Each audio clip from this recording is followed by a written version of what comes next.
গুনাহ করেছো, হতাশ হয়ো না। যুবকদের গুনাহ করা স্বাভাবিক। ইউনিভার্সিটির ছাত্র, কলেজের ছাত্র, প্রফেসর, শিক্ষক, অফিসার ঘুষ খেয়েছেন, জিনা করা হয়েছে, মদ খাওয়া হয়েছে, মিথ্যা কথা বলা হয়েছে, যাই কিছু করেন না কেন ভয় পাওয়ার কারণ নাই, নিরাশ হওয়ার কোনো দরকার নাই। আল্লাহ পাক ডেকে বলেছেন, কুল ইয়া ইবাদিয়াল্লাযীনা সারাফু আলা আনফুসিহিম লা তাকনাতু মির রাহমাতিল্লাহ। আরে আমার আল্লাহর মতো এত ভালো আর কেউ আছে? এত দরদ আর কারো আছে? আমার আল্লাহ বলেন, ও নবী আপনি শোনায় দেন আল্লাহ রাব্বুল আলামিনের বাণী, ফাইন্না মাআল উসরি ইউসরান, ইন্না মাআল উসরি ইউসরা। আল্লাহ পাক বলেন, জেনে রাখো দুঃখ এবং কষ্টের সাথে রয়েছে সুযোগ আর সুবিধা, আর অসচ্ছলতার সাথে রয়েছে উদার সচ্ছলতা। জোরে কোন সুবহানাল্লাহ। কাজে ভয় পাওয়ার কারণ নাই, হতাশ হওয়ার কারণ নাই। মন আশায় বুক বেঁধে রাখো। হে আল্লাহর বান্দারা, তোমরা যারা নিজেদের উপরে বাড়াবাড়ি করেছো, নিজেদের উপরে জুলুম করেছো, অত্যাচার করেছো, আমি আল্লাহর রহমত থেকে নিরাশ হয়ে যেও না। মানুষ যদি অপরাধ করে, বাপের সাথে অপরাধ করেছে, মায়ের সাথে অপরাধ করেছে, মা বাবা সন্তানের চাইতে এত বড় কল্যাণকামী তো আর কেউ নাই, কিন্তু মা বাবা কোনোদিন বলে না আয় আমার ছেলে তোরে মাফ করে দেই, এরকম বলে নাকি? মন চায় ছেলে যদি মাফ চাইতো, খুশি হয়ে মাফ করে দিতাম, কিন্তু কেন যে আসে না, ডাকে না যে আয় মাফ করে দেই। মা বাবা আপনাকে এত ভালোবাসে, সেই মা বাবা আপনাকে বলে না যে আয় মাফ করে দেই। আমার আল্লাহ হচ্ছেন এমন আল্লাহ, আল্লাহ রাব্বুল আলামিন ডাকেন, এ বান্দা খুন করেছিস ফিরে আয়, জিনা করেছিস ফিরে আয়, হত্যা করেছিস ফিরে আয়, চুরি করেছিস ফিরে আয়, কুফরি করেছিস ফিরে আয়, সুদ খেয়েছিস, ঘুষ খেয়েছিস, মদ খেয়েছিস ফিরে আয়। এসে আমার দরবারে চোখের পানি ফেল, আমার দরবারে কাঁদাকাটি কর। ইন্নাল্লাহা ইয়াগফিরুয যুনুবা জামিআ ইন্নাহু হুয়াল গফুরুর রহিম। আমার দরবারে চোখের পানি ফেলে কান, আমি রব্বুল আলামিন জিন্দেগীর গুনাহ মাফ করে দেব। সুবহানাল্লাহ কোন, সুবহানাল্লাহ কোন। আমার কাছে কান, চোখের পানি ভাব। আল্লাহ রাব্বুল আলামিনের কাছে বান্দার দুইটা ফোঁটা বেশি প্রিয়। একটা হলো জিহাদের ময়দানে যে রক্ত ফোঁটা দেওয়া হয়, এটা আল্লাহর কাছে প্রিয়। আর আল্লাহর ভয়তে গুনার জন্য লজ্জা করে, অনুশোচনা করে বান্দা যখন চোখের পানি ছেড়ে দেয়, আল্লাহর কাছে এটা অত্যন্ত প্রিয়। নবীজি বলেছেন, বান্দা যখন গুনার ভয়তে, আল্লাহর ভয়তে, জাহান্নামের ভয়তে অনুশোচনা করে যখন চোখ দিয়া পানি ছেড়ে দেয়, ওই চোখের পানি নাকের অর্ধেক আসতে না আসতে আল্লাহ রাব্বুল আলামিন বান্দারে মাফ করে দেয়। আল্লাহ বরদাস্ত করতে পারেন না যে বান্দা কান্দুক। আমার ভাইরা, আল্লাহ রহমত এই পৃথিবীতে, আল্লাহ রহমতকে 100 ভাগ করা হয়েছে। আল্লাহ রহমতের কত ভাগ? এই 100 ভাগের 1 ভাগ সারা পৃথিবীতে ছড়াই দেওয়া হয়েছে। আর 99 ভাগ কার কাছে? আল্লাহর কাছে। একটা ভাগ দুনিয়া ছড়ানো হয়েছে আদম আলাইহিস সালাম থেকে নিয়ে এই পর্যন্ত, এখান থেকে নিয়ে কিয়ামত পর্যন্ত পৃথিবীতে যত মানুষ আসবে, যত প্রাণী আসবে, তাদের মধ্যে প্রাণী জগতেও গাবি তার বাছুরকে ভালোবাসে ঠিক কিনা, হাতি তার বাচ্চাকে ভালোবাসে ঠিক কিনা, মুরগি তার বাচ্চাকে ভালোবাসে কিনা, প্রত্যেক মাই তার সন্তানকে ভালোবাসে মানুষের মতো। এই ভালোবাসা, স্নেহ, এই মমতা, এই করুণা, এই মহব্বত একটা ভাগ দুনিয়ায় দেওয়ার পর আপনি আর আমি যতটুকুন ভাগে পেয়েছি সেই মহব্বতে, স্ত্রীর মহব্বতে অস্থির, মায়ের মহব্বতে অস্থির, সন্তানের মহব্বতে অস্থির। এখন চিন্তা করেন, একটা ভাগ সারা পৃথিবীতে বিতরণ করার পর যেটুক পেয়েছি তাতে যদি এত মহব্বত হয়, তাহলে এর 99 ভাগ মহব্বত যে আল্লাহর কাছে জমা আছে, এই বান্দার জন্য তার কত মহব্বত, এই বান্দার জন্য কত করুণাটা, কত মহব্বতটা, কত দয়াটা। এজন্য আল্লাহ রাব্বুল আলামিন বলেছেন, নাব্বি ইবাদি আন্নী আনাল গফুরুর রহিম। আমার নবী সুসংবাদ দিয়ে দাও, বান্দাদেরকে শোনায় দাও যে আমি আল্লাহ তাআলা ক্ষমাশীল আর দয়াবান। হুজুর কাঁদতেছিলেন, হযরত ওমর রাদিয়াল্লাহু তাআলা আনহু এসে দেখেন হুজুর একা কাঁদতেছে। হুজুর জিজ্ঞেস করছেন, হযরত ওমর জিজ্ঞেস করলেন, হুজুর আপনি কাঁদছেন কেন একা একা? হযরত ওমর বলেন, আমি যখন প্রশ্ন করলাম নবীজি বললেন, আমার কাছে কিছু আগে জিবরাইল এসেছিলেন, জিবরাইল এসে আমাকে বললেন আল্লাহ পাক বলেছেন, হে আমার নবী, ইসলামের ভিতরে থেকে যে সমস্ত মানুষগুলো ইসলামের ভিতরে থেকে চুল আর দাড়ি পাকায় দিছে, কিয়ামতের দিন এই লোকগুলারে আমি শাস্তি দিতে আমার শরম হবে। হযরত ওমর বলেন, হুজুর উম্মতের জন্য কত বড় খুশ খবর এটা, আর আপনি কাঁদতেছেন। হুজুর বলেন, ওমর তুমি জানো না আমার কান্নার কারণ ভিন্ন। আমার কান্নার কারণ হলো যে আল্লাহ রাব্বুল আলামিন কিয়ামতের দিন দাড়ি চুল পাকা বান্দারে শাস্তি দিতে শরম করবেন, সেই দাড়ি চুল পাকা বান্দাগুলি আল্লাহর সাথে নাফরমানি করতে শরম করে না। আমি এই লজ্জায় কাঁদতেছি।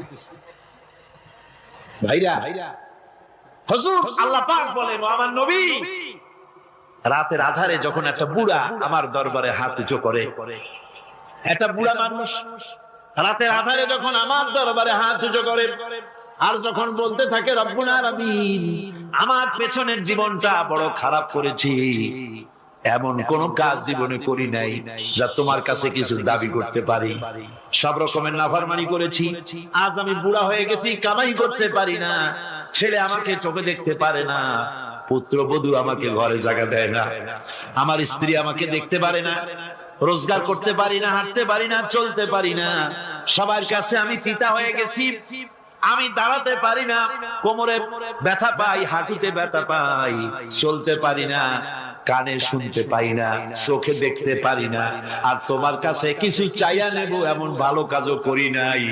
এইভাবে যখন বান্দা কাঁদতে থাকে আমার দরবারে, ও আমার হাবিব আমার রহমতের দরিয়ায় জোশ মেরে যায়, আমার শরম হয় এই বুড়াটারে কেমনে খালি হাতে ফিরাইয়া দেই। সুবহানাল্লাহ, সুবহানাল্লাহ। আমার আল্লাহর এত দয়া, আমার আল্লাহর এত মায়া, এত মহব্বত। আমার আল্লাহ রাব্বুল আলামিন বলেন, ওয়া ইযা সালাকা ইবাদি আন্নী ফাইন্নী কারীব। আমার হাবিব, আমার বান্দা আমার ব্যাপারে প্রশ্ন করে, আমি বান্দার একদম নিকটে।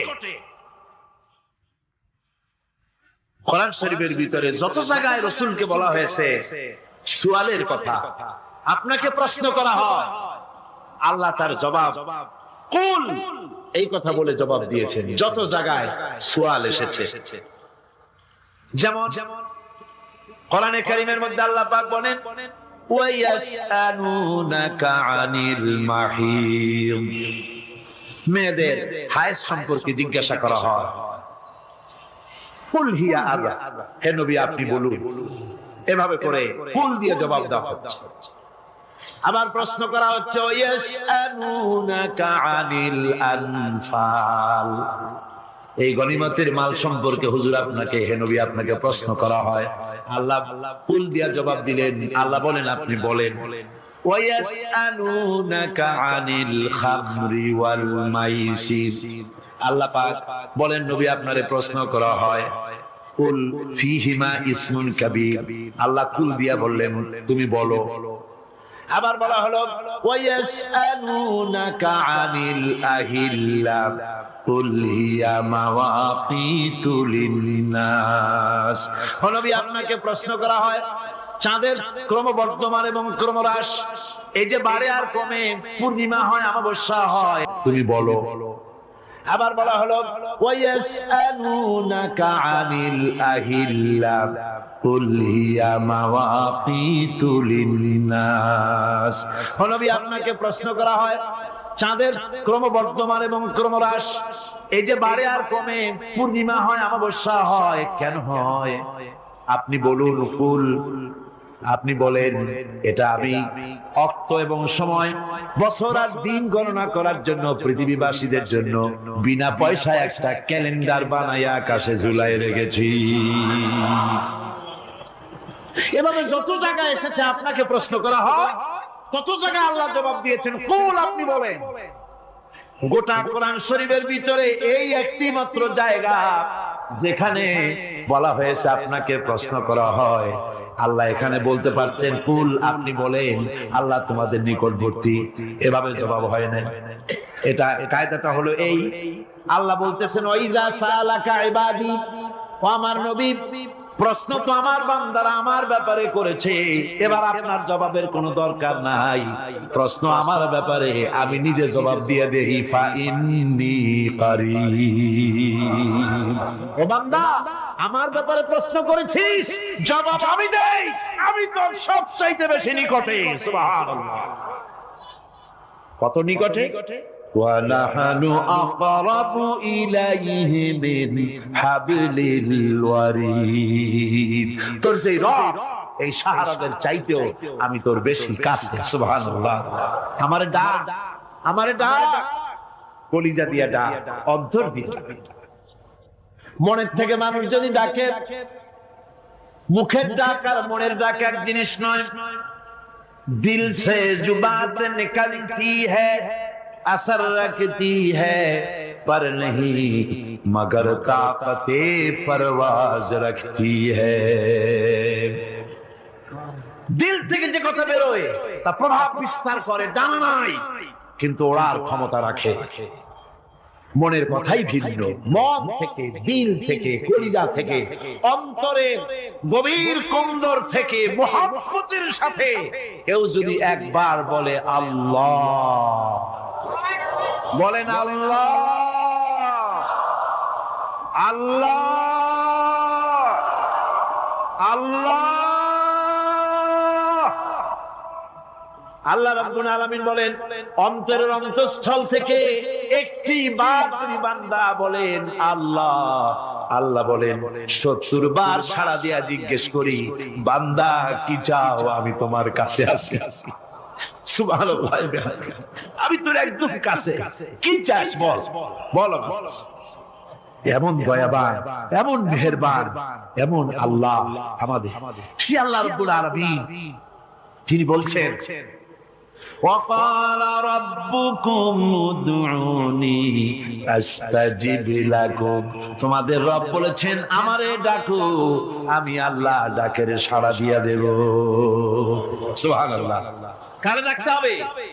কারে ডাকতে হবে? এই বিশাল জনসমুদ্র একটুকু চিল্লায় কোন কারে ডাকতে হবে?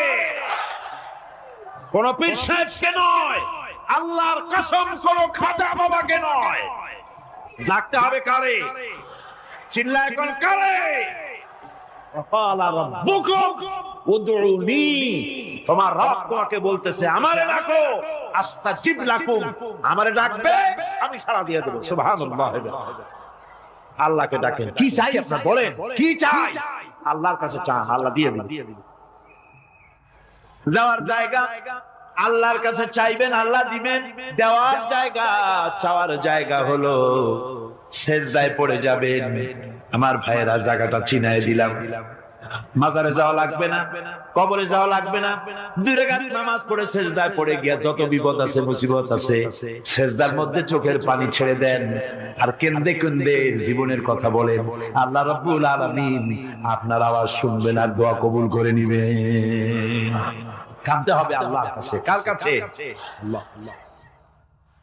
সুম্মা ইস্তাগফিরুল্লাহ, আর এরপরে সে যদি আমি আল্লাহর কাছে ক্ষমা চাই, ইয়াজিদিল্লাহ গফুরার রহিমা, সে আমি আল্লাহকে গফুর এবং রহিম হিসেবে পাবে। সুবহানাল্লাহ। আল্লাহকে গফুর এবং রহিম হিসেবে পাওয়া যাবে। সব আল্লাহকে বলতে হবে, গুনাহ মাফ চাইতে হবে। এই জন্য হুজুর সাল্লাল্লাহু আলাইহি ওয়াসাল্লাম দৈনিক 100 বার তওবা করতেন। কোন হাদিসে আছে 70 বার, কোন হাদিসে আছে 100 তওবা করতেন।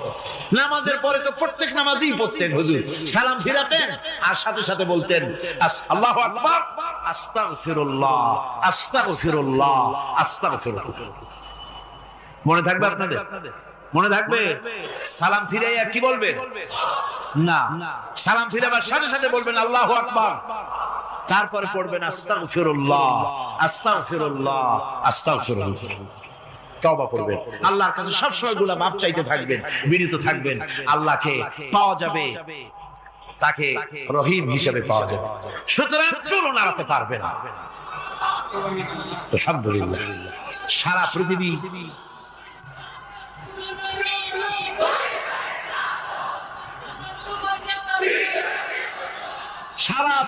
একদিকে আর সে একা একদিকে থাকবে। বিরোধিতা তো হবেই, বিপদ তো আসবে। কবি বলতেছেন সাথে জাকা রহা হ্যায় আজল সে তা ইমরোজ, সাথে জাকা রহা হ্যায় असल से ता इमरोज, चरागे मुस्तफावी से शरारे बुलहबीस। সে আবহমান কাল থেকে শুরু করে মুস্তাফা সাল্লাল্লাহু আলাইহি ওয়াসাল্লামের দীপ শিখার সাথে আবু জেহেল, আবু লাহাবের অগ্নিস্ফুলিঙ্গের টক্কর লেগেই আছে। রাসূলুল্লাহ আল্লাহর দেওয়া এই বিধান, এই দ্বীনের বাতিটা টিম টিম করে জ্বলেছে। আর গোরকি টর্নেডো হাজার হাজার মাইল বেগে, হেরিকেন এসেছে, গোরকি এসেছে, টর্নেডো এসেছে, টাইফুন এসেছে, কিন্তু এই আলো নিভাইতে পারে নাই। সুবহানাল্লাহ। এই আলো নিভাতে পারে নাই। এই শত্রুতা চিরকালের, নিভাতে পারবে না। কারণ হচ্ছে আল্লাহ রাব্বুল আলামিন বলেছেন ইউরিদুনা লিয়ুতফিউ নূরাল্লাহি বিআফওয়াহিহিম ওয়াল্লাহু মুতিম্মু নূরিহি ওয়ালাউ কারিহাল কাফিরুন। ওরা চায় মুখের ফু দিয়ে আমার আলোকে নিভিয়ে দেবে, কিন্তু আমি আমার আলোকে পূর্ণতা দান করব। তাতে কাফের বেঈমানদের কলজায় যত জ্বালা যন্ত্রণা হোক, আমার দ্বীন কেউ মিটাই দিতে পারবে না। সুবহানাল্লাহ। সুতরাং বিপদে অবিচলতা আসবে, সে অটল হবে, মজবুত হবে। কোরআনে কারীম বলতেছে ওয়া কাযালিকা জাআলনা লিকুল্লি নাবিয়্যিন আদুওয়াম মিনাল মুজরিমিন। এই পৃথিবীতে এমনি করে আমি সকল নবীদের শত্রু বানিয়েছি, সব পাপিষ্ঠ অপরাধীদেরকে। নবীদের সাথে বিরোধিতা করেছে কারা? পাপিষ্ঠরা, অপরাধীরা। আজও খুঁজে দেখে, আজও ইসলামী আন্দোলনের বিরোধিতা যারা করে সবগুলি কি পাপিষ্ঠ? সত্য কি রাখো? ইসলামী আন্দোলনের বিরোধিতা যারা করে হিসাব করে, চোখ দিয়ে তাকায় দেখেন, খুঁজে দেখেন তাদের নামগুলি। মদখোর, জেনাকার, বদমাশ, চোর, হাইজ্যাকার, বেনামাজি, লুটেরা, মিথ্যাবাদী, সবচাইতে সমাজের নিকৃষ্ট লোকগুলি ইসলামের বিরুদ্ধে।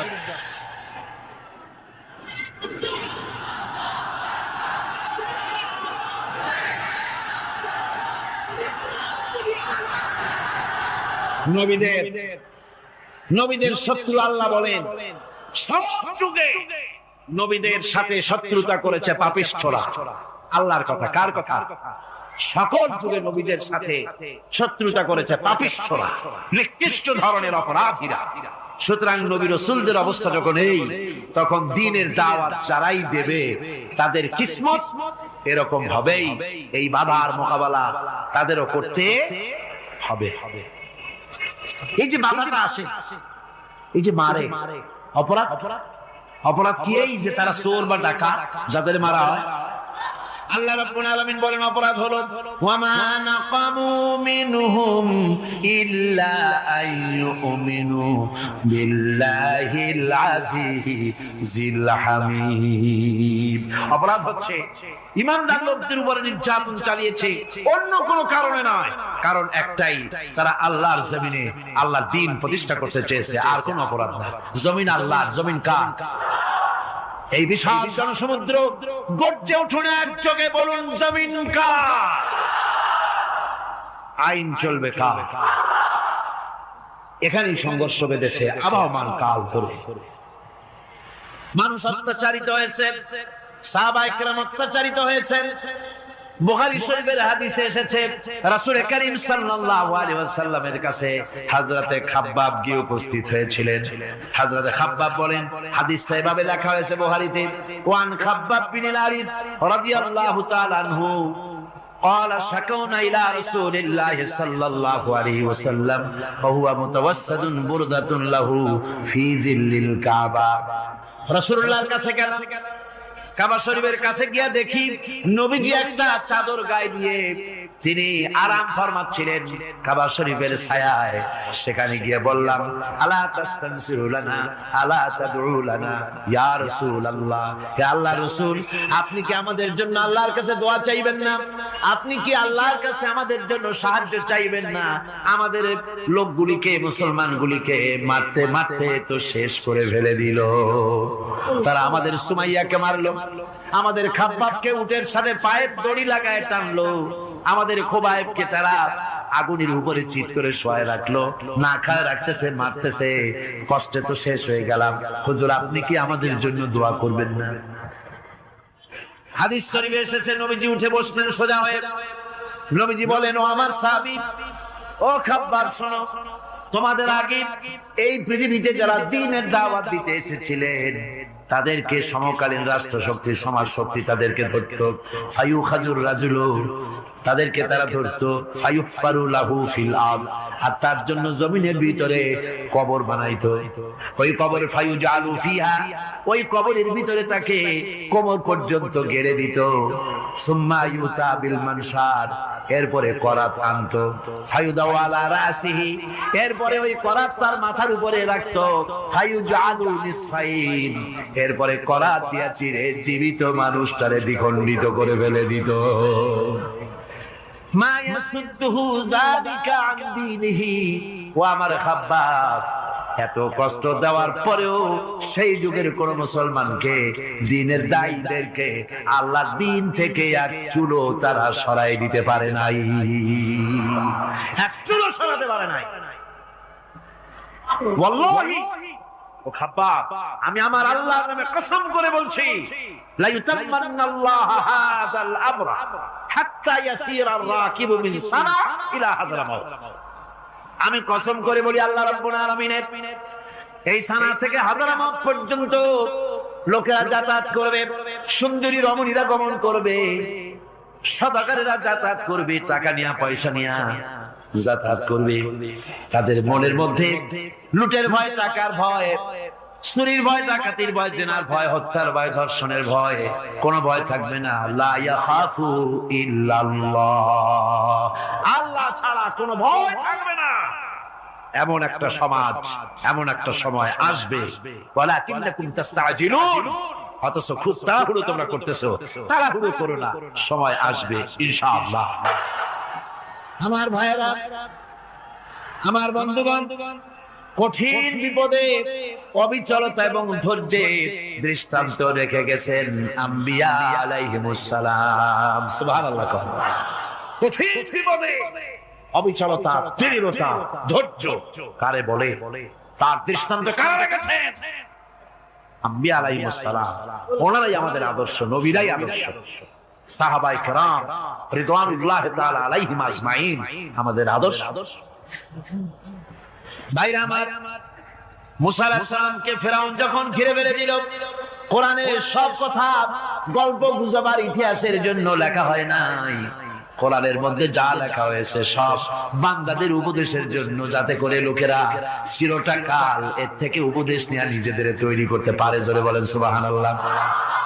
মুসা আলাইহিস সালামের কথা আল্লাহ বলেন, ফেরাউন তাকে ঘিরে ফেলে দিল, পালাবার রাস্তা নাই। ফালাম্মা তারা আল জামআন ক্বালা আসহাবু মূসা ইন্না লামুদরাকুন। মুসা আলাইহিস সালামের উম্মতেরা বললেন, হে মুসা, পাকড়াও হয়ে গেছি, পালাবার রাস্তা নাই। তিন দিক থেকে আমাদেরকে ঘেরাও করেছে ফেরাউনের শক্তি। সামনে কি? দরিয়া, আর তিন দিকে কি? ঘেরাও আন্দোলন।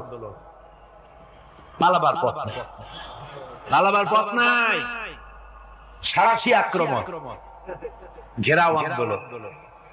এই যে ঘেরাও টেরাও তো আজকে নতুন নাই, ঘেরাও আসছে অনেক আগের থেকে। আসলে কথা বুঝতে পারছি। মাইক না থাকলে আমি কি করবো? আজকে এরকম হচ্ছে কেন?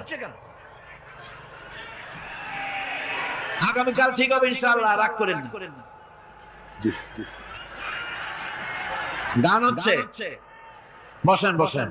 শয়তান ঢুকছে মাইকের মধ্যে। অনেক সময় হয় কি, মাইকের হাই পাওয়ারের যে মেশিন আছে, এর ভিতরে ইথার থেকে রেডিওর ওই গানগুলি ওর মধ্যে ঢুকে পড়ে। কথা বুঝতে পেরেছেন? এই জন্য শয়তান তো আর বসে থাকে না, ওরও তো কিছু করার আছে।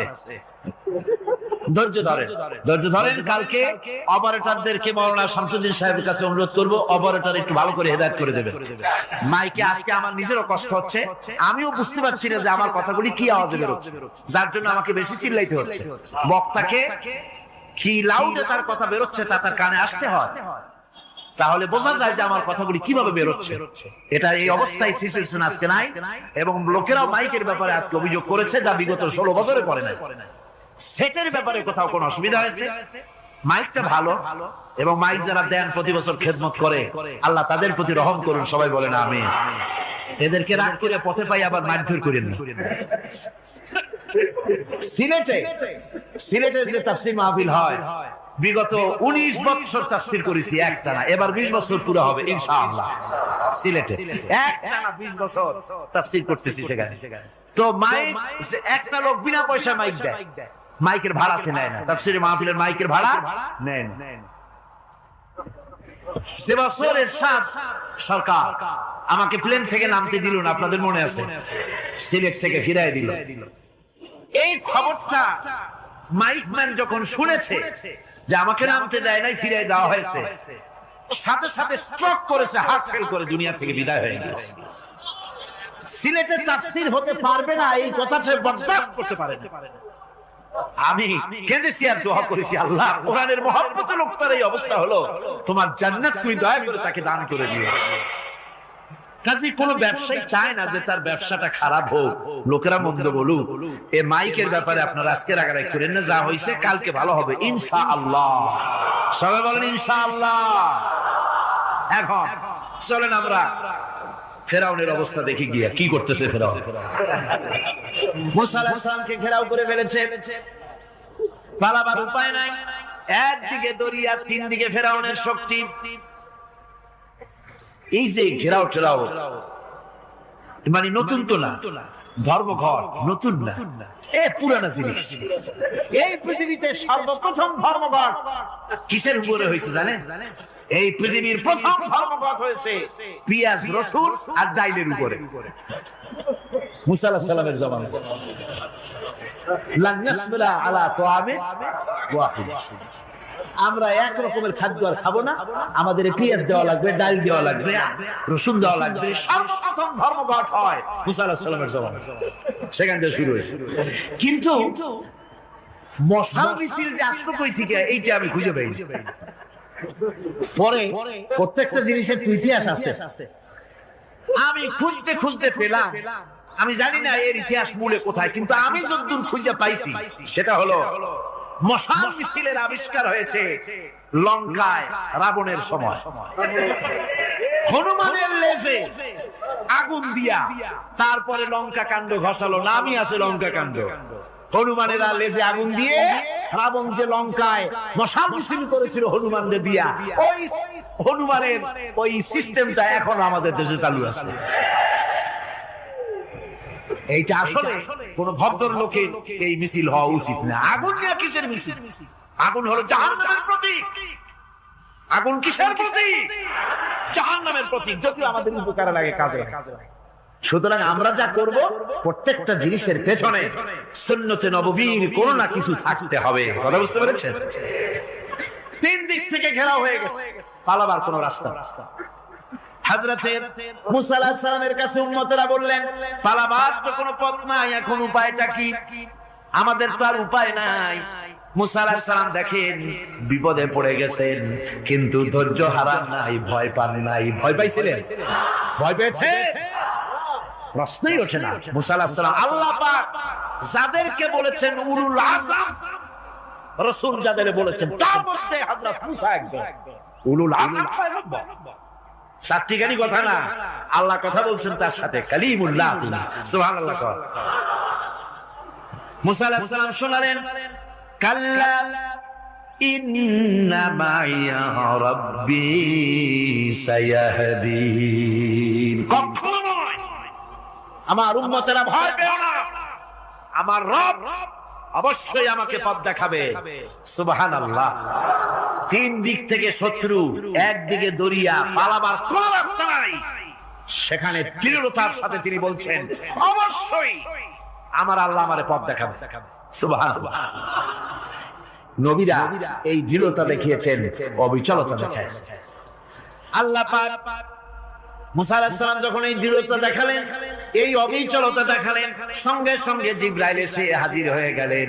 আল্লাহ পাক বলেন, ফাআওহাইনা ইলা মুসা আন আদরিব বিআসাকাল বাহরা ফানফালাকা ফাকানা কুল্লু ফিরকিন কাত্তাউদিল আযীম।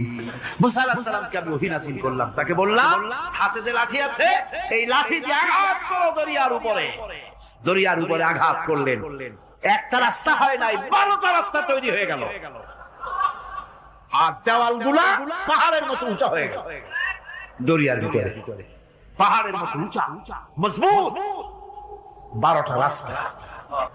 আল্লাহ রাব্বুল আলামিন জবাবে বলেন, আল আন, এখন وَقَدْ عَصَيْتَ قَبْلُ وَكُنْتَ مِنَ الْمُفْسِدِينَ। এখনই মানার কথা বলছো, অথচ যুগের পর যুগ, বছরের পর বছর ধরে আমার মানুষের উপরে মন গড়া আইন চালাইছো, আমার পয়গম্বরের সাথে বেয়াদবি করেছো। আজ তোমাকে আমি ছাড়ছি না, তোমাকে আজকে ছেড়ে দেব না। আমি তোমাকে মারব, আর সমস্ত প্রাণীগুলিকে, স্থলচর প্রাণীগুলিকে আল্লাহ পাক অর্ডার দিয়া দিলেন, এই ফিরআউনের লাশকে ডুবাবি না, পচাবি না, খাবি না। আল-ইয়াওমা নুনাজ্জিকা বিবাদানিক, আমি তোমার শরীরে বাঁচায় দেব। পোকে খাবে না, পানিতে পচবে না, মাছে খাবে না, কুমিরে খাবে না, দুনিয়ার কোন পশুতে খাবে না। আমি তোরে শুটকি বানাইয়া রাখবো, যাতে করে দুনিয়ার সমস্ত ফেরাউন যত যুগে যুগে আসে, তোরে দেখে যেন হেদায়েত নিতে পারে। ফেরাউনকে আল্লাহ শুটকি বানায় রাখছে। আমি ফেরাউনদের লাশ দেখেছি ব্রিটিশ মিউজিয়ামে। ফেরাউন তো একটা না, অনেকগুলা। আসলটারে অবশ্য দেখিনি। ব্রিটিশ মিউজিয়ামে ওই ফেরাউনগুলোর লাশ যখন অসুবিধা হয়, মমিগুলি, তখন ইংল্যান্ডে নিয়ে যায় চিকিৎসা করাবার জন্য। চোখ টোক আছে গর্তের ভিতরে, তারপরে চামড়া চামড়া হাড়ের সাথে মিশানো, ওইভাবে চেহারা দেখলে মনে হয় যে সত্যি ফেরাউনিগুলো। আর ব্রিটিশের কাম, মিশর থেকে নাম এমন কোন জিনিস নাই। আমি সেখানে এক বক্তৃতা বলছিলাম, আপনারা এদের কোন সভ্য, এদের কোন ভদ্র, এরা হলো ইন্টারন্যাশনাল শো। ওরা সারা দুনিয়া চুরি করেছে। লন্ডনে বক্তৃতা করেছি, সারাটা দুনিয়া চুরি করছে, আমাদের দেশকে শোষণ করেছে। এই বিশাল ভূভাগকে শোষণ করে ইংল্যান্ডের দ্বীপটাকে তারা সাজাইছে। তারা ময়ূর সিংহাসনের, শাহজাহানের ময়ূর সিংহাসনের ময়ূরের বাম চোখে কোহিনূর মণি লাগাইছিলেন। শাহজাহান ময়ূরের ডান চোখে কোহিনূর মণি লাগায় নাই। কোহিনূর মণির অনেক দাম, আমি দেখে এসেছি মণি, এখন সেটা কুইন এলিজাবেথের মুকুটের শোভা পাচ্ছে। সেই মণি এমনি বলে প্রবাদে 7 রাজার ধন 1 মাণিক্য, বলেন এরকম অনেক দাম। শাহজাহান দেখালেন আমি মুসলমান, আমার কাছে এটার দাম নাই, এই জন্য ময়ূরের ডান চোখে লাগালাম না, বাম চোখে লাগাই দিলাম। এইটারে চুরি করছে। তারপরে মিশর থেকে মিশরের মমি চুরি করেছে, জুতা চুরি করছে, ছাতি চুরি করছে, পিসা চুরি করেছে। আমি বললাম এগুলা কি ভদ্রলোক নাকি? এরা জুতা চোর, পিসা চোর, লাঠি চোর, সব চুরি করছে। যাই দেখেন ব্রিটিশ মিউজিয়ামের মধ্যে সব দুনিয়া চুরি করা জিনিস নিয়ে তারা মানুষকে দেখাইয়া পয়সা অর্জন করছে। টিপু সুলতানের তরবারিটা পর্যন্ত চুরি করেছে। আজ পর্যন্ত ব্রিটিশ মিউজিয়ামে টিপু সুলতানের তরবারিটা আছে, আমি তরবারিটা দেখে এসেছি। আমার বন্ধুগণ, বলতেছিলাম যে পৃথিবীতে আল্লাহ রাব্বুল আলামিন নবীরা তাদের চরিত্র দিয়ে বিপদের মোকাবেলা করে, দুনিয়ার সামনে কঠিন বিপদের মোকাবেলা করে অবিচলতা, দৃঢ়তা দেখায় গেছেন যে কেমন করে এই পৃথিবীতে বিপদের সামনে মোকাবেলা করতে হয়। ধৈর্য ধরতে হবে, বিপদ আসবে পাহাড় সমান হয়ে, আপনাকে ধৈর্য ধারণ করতে হবে সেভাবে বুক বেঁধে। যেহেতু এটা যদি বিশ্বাস হয় যে আমার কিসমতে যা আছে তার থেকে বেশি কিছু হবে না, তাহলেই আপনার ধৈর্য আসবে, ভয় পাবেন না। কথা ঠিক কিনা? এবারে হযরত হুদ আলাইহিস সালাম সম্পর্কে আল্লাহ রাব্বুল আলামিন বলেন, হযরত হুদকে যখন ষড়যন্ত্র হলো, কাফির বেঈমানেরা তাকে মেরে ফেলার জন্য যখন সরকারি ষড়যন্ত্রে লিপ্ত হয়ে গেল, হযরত হুদ সমাজের এই চ্যালেঞ্জের মোকাবেলা করলেন। হযরত হুদ বলেন, ফাকিদুনি জামিআন সুম্মা লা তুনজিরুন ইন্নী তাওয়াক্কালতু আলাল্লাহি রাব্বি ওয়া রাব্বিকুম। আমি তোমরা তোমাদের ষড়যন্ত্র আমার বিরুদ্ধে যত পারো আমার বিরুদ্ধে ষড়যন্ত্র চালাও, এতটুকু আমার অবকাশ দিও না। আমি এমন আল্লাহর উপরে ভরসা করেছি যার হাতের ভিতরে তোমাদেরও জান আর আমারও জান। যা পারো তাই করো। সরকার সমস্ত শক্তি একত্রিত হয়ে আমার মোকাবেলা করো। একদিকে হুদ আলাইহিস সালাম, আর একদিকে গোটা জাতি। হযরত হুদ ভয় পায় নাই। সুবহানাল্লাহ। ঈমান বিল্লাহ মানুষের কলিজাকে এভাবে শক্ত করে দেয়। কোন আলহামদুলিল্লাহ। এবারে এই বিপদের, কঠিন বিপদের মোকাবেলা করে আমার রাসূল যে প্রমাণ দিয়া গেলেন, আমার রাসূল যে কঠিন বিপদের মোকাবেলা করলেন, ভাইরা আমার, হিজরতের রাতে সওর পাহাড়ের ভিতরে যখন তিনি আশ্রয় নিলেন, হযরতে আবু বকরের সাথে ছিলেন। হযরতে আবু বকর রাদিয়াল্লাহু তাআলা আনহু বলেন, হুজুর আপনি দাঁড়ান, এটা তো পাহাড়িয়া গুহা, গুহার ভিতরে সাপ থাকতে পারে, বিচ্ছু থাকতে পারে, আমি আগে ঢুকি, বিপদ যদি হয় আমার উপর থেকে হয়ে যায়।